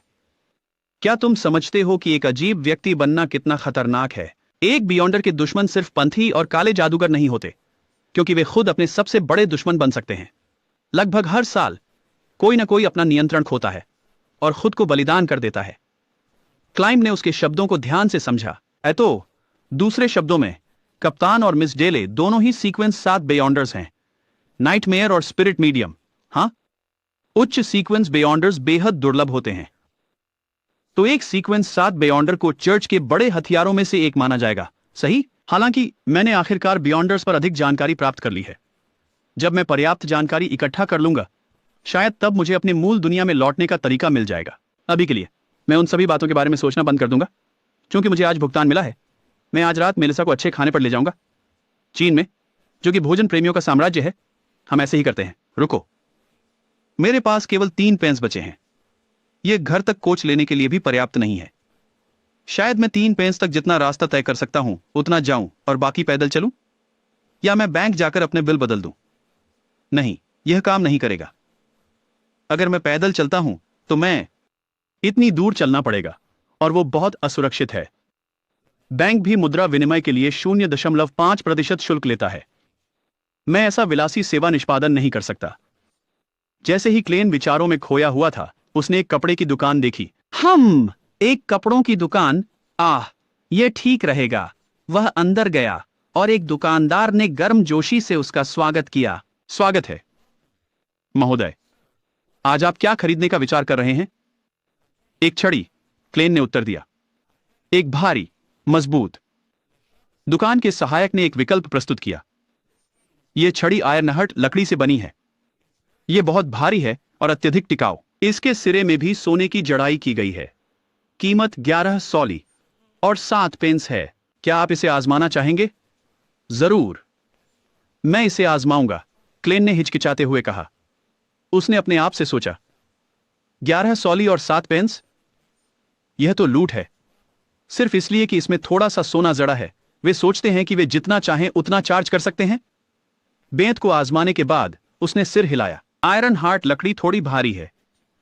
दुकान सहायक ने सिर हिलाया और दूसरा विकल्प प्रस्तुत किया। फिर यह कैसा रहेगा सर? यह अखरोट की लकड़ी से बना है। कीमत है 10 सॉली और 3 पेंस। क्लेन ने इसे जांचा, लेकिन आश्वस्त नहीं हुआ। मुझे नहीं लगता कि यह भी ठीक है। दुकान सहायक ने जल्दी से एक और छड़ी निकाली। फिर यह वाली? यह सफेद बोली पेड़ के कोर से बनी है और चांदी से जड़ी है। 7 में से केवल 10 पतलून। क्लेन झिझका। मुझे एक और देखने दो। दुकान सहायक ने हल्के से सांस ली और फिर एक अन्य विकल्प उठाया। साहब, यह कैसा है? यह आबनूस की लकड़ी से बना है, साथ ही इसमें चांदी की जड़ाई की गई है और यह स्टील की तरह कठोर है। 7 केवल और 6 पेंट। क्लेन ने इसका वजन और संतुलन जांचा और फिर सिर हिला दिया। बुरा नहीं है, मैं यह आबनूस की लकड़ी वाला लूंगा। सबसे सस्ता वाला, उसने ध्यान में कहा। दुकान के सहायक ने मुस्कुराते हुए कहा, लीजिए सर। क्लेन ने एक पल रुककर पूछा, क्या इसे थोड़ा सस्ता कर सकते हैं? दुकान के सहायक की मुस्कान थोड़ी सख्त हो गई। बिल्कुल नहीं सर, यहां आपकी छड़ी और आपका छुट्टे पैसे हैं। क्लेन ने नोटों का ध्यान से निरीक्षण किया। बढ़िया, ये सभी असली नोट हैं। और अब मेरे पास घर तक गाड़ी की सवारी के लिए पर्याप्त चेंज है। उसने राहत की सांस ली।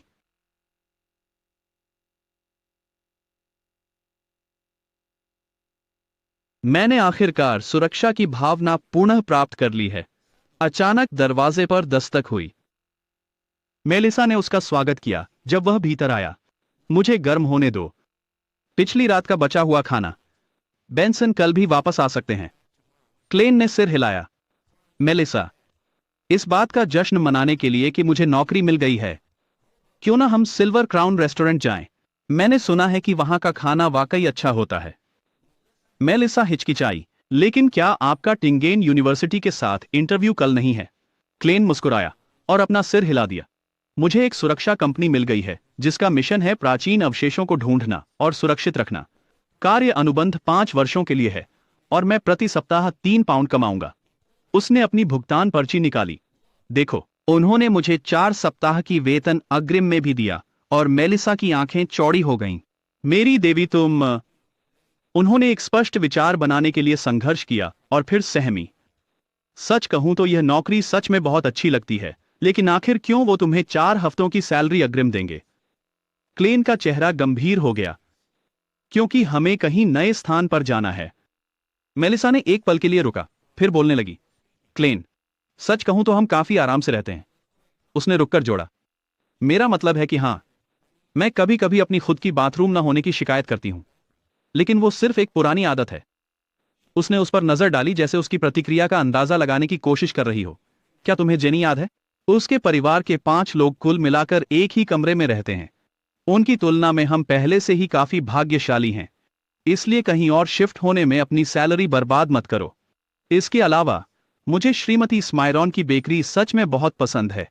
हालांकि क्लाइन की एक अलग दृष्टिकोण थी।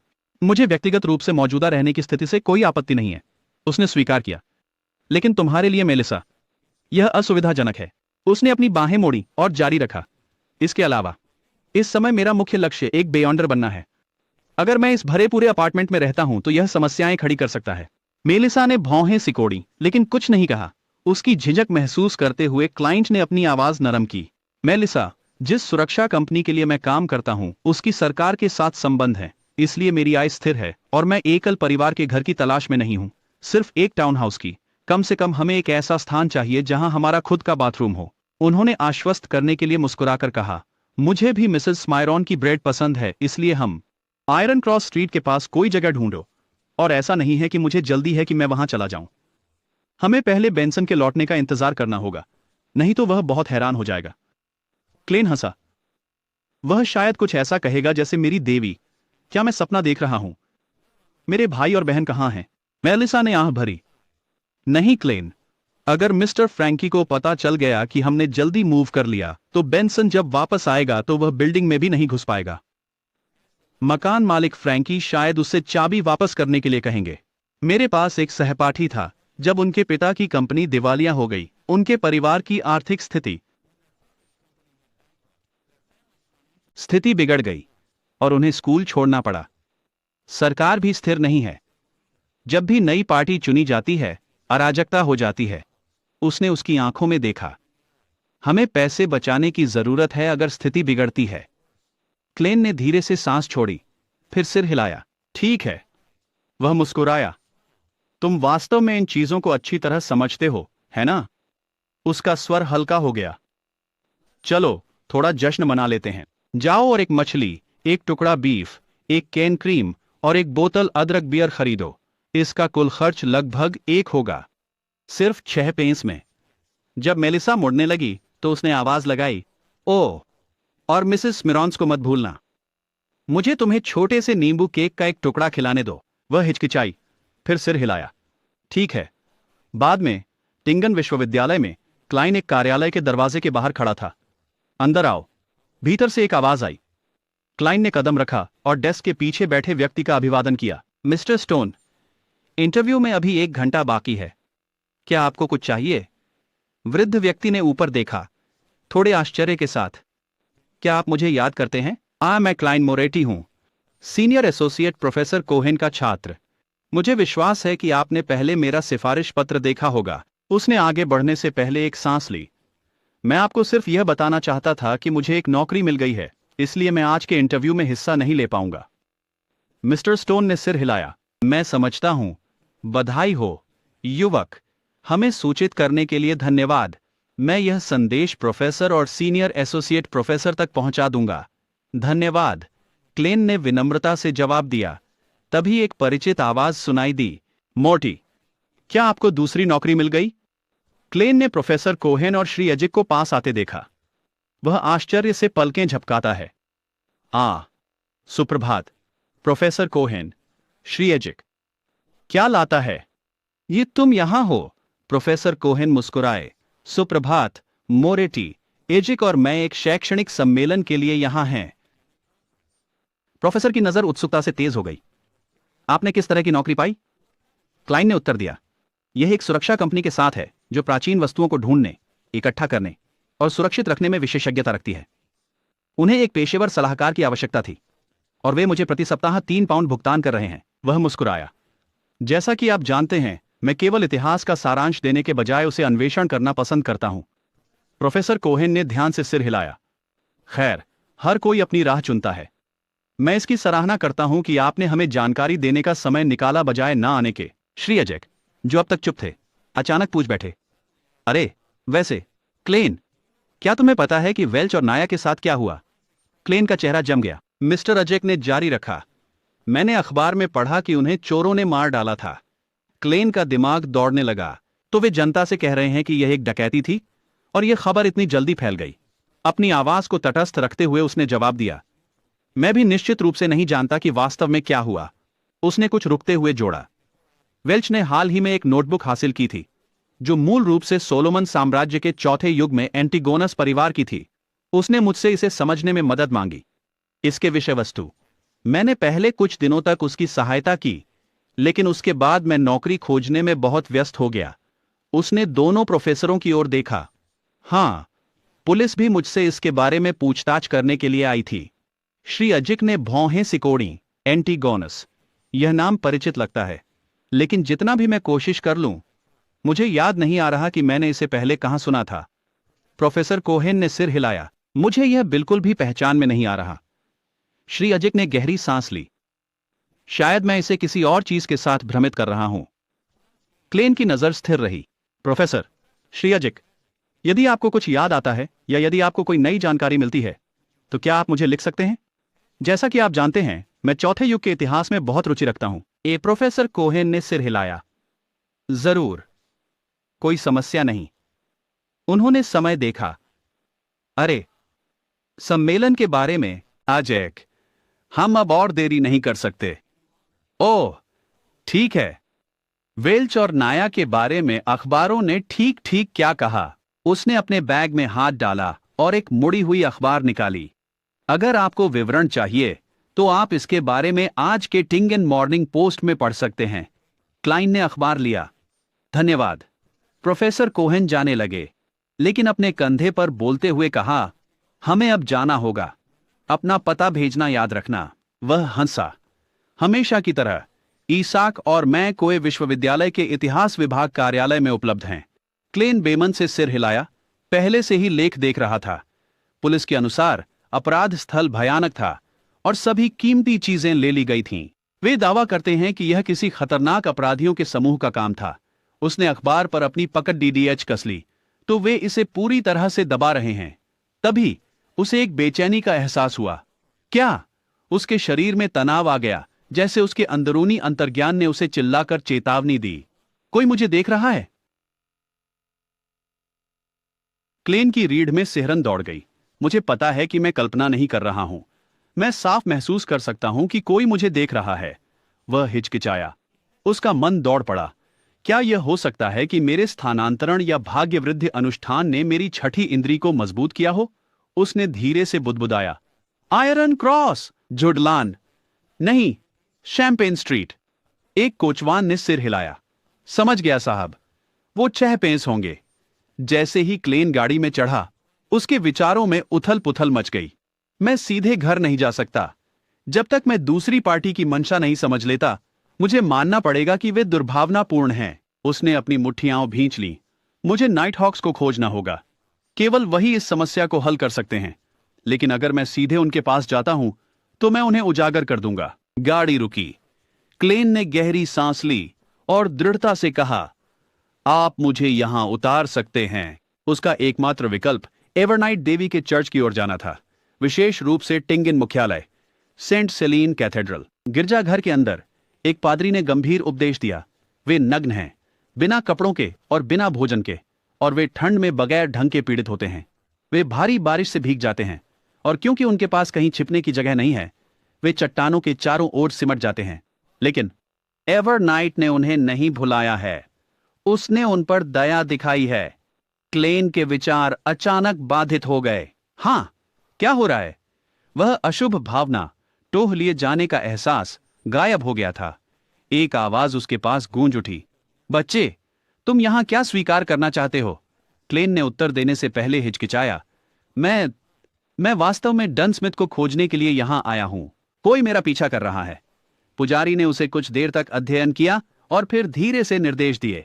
अंगीकार कक्ष के दरवाजे से बाहर निकले और दाईं ओर मुड़े।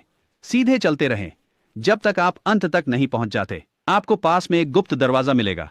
अंदर जाते ही कोई आपको बाकी रास्ता दिखाएगा। क्लेन ने सिर हिलाया, कुछ याद करते हुए जो रोसेन ने कभी बताया था।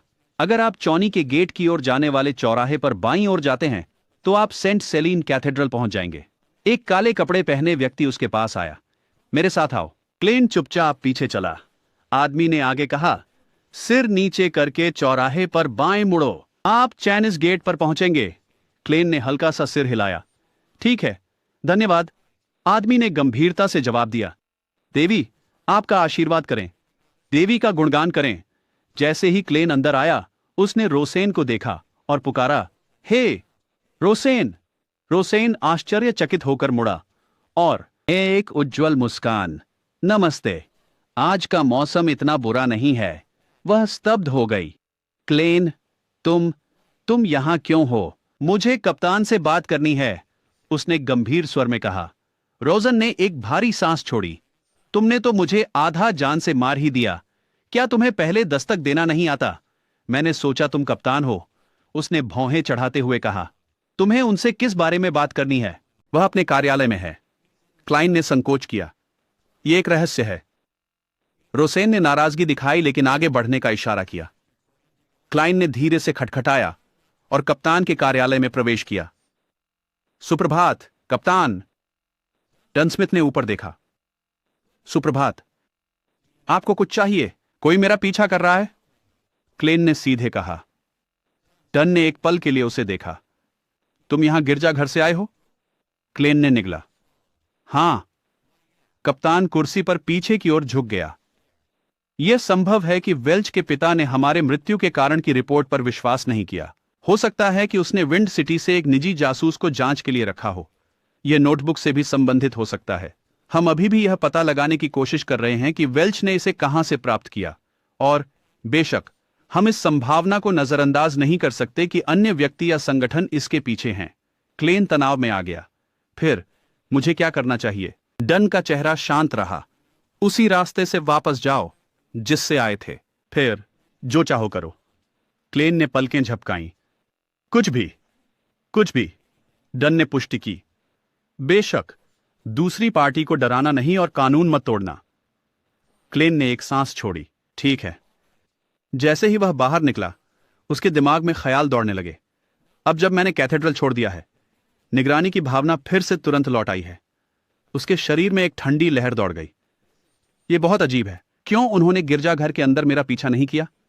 उन्होंने स्पष्ट रूप से कुछ गलत नहीं किया है, इसलिए उनके आने में कोई कारण नहीं है जब तक कि उसे एक विचार नहीं आया। उनका कोई प्रकार का काला इतिहास है। क्या वे चर्च से डरते हैं? बिशप से डरते हैं, यह जानते हुए कि दूसरे पक्ष के पास अलौकिक शक्तियां हो सकती हैं? वह मेजो他不认为这只是私人侦探。就在这时，他的目光落在了一个标志上 ，Zodland 射击俱乐部。他做出了决定。他走了进去，递给员工一枚硬币。服务员畏惧了义工，कृपया मेरे साथ आइए सर। जब वह अंदर आया, क्लेन के विचार दृढ़ हो गए। चूंकि मुझ पर नजर रखी जा रही है, यह शायद मेरे हित में होगा कि मैं कुछ आत्मसुरक्षा सीखूं। उसने अपनी जगह ली। निशानेबाजी रेंज में बंदूक उठाई और गोली चलाई। धड़ाम धड़ाम। उसने धीरे धीरे सांस बाहर निकाली, हथियार नीचे किया। बुरा नहीं। अभ्यास से मैं न केवल अपने निशाने लगा रहा हूं, बल्कि केंद्र के और करीब हिट कर रहा हूं। एक स्टाफ सदस्य मुस्कुराया। हमें आपके फिर से आने की उम्मीद है। क्लेन ने सिर हिलाया लेकिन बाहर जाते हुए आह भरी। जैसा मैंने सोचा था, जैसे ही मैं सड़क पर वापस आता हूं, पीछा किए जाने का एहसास फिर से आ जाता है। अगले भाग के लिए लाइक करें, सब्सक्राइब करें और कमेंट करें। भाग 3। तो बस यह वीडियो यहीं पर खत्म। अगर चैनल पर नए हो तो चैनल को सब्सक्राइब कर देना और वीडियो को लाइक कर देना। तो चलिए मिलते हैं नेक्स्ट एपिसोड में। तब तक के लिए बाय बाय।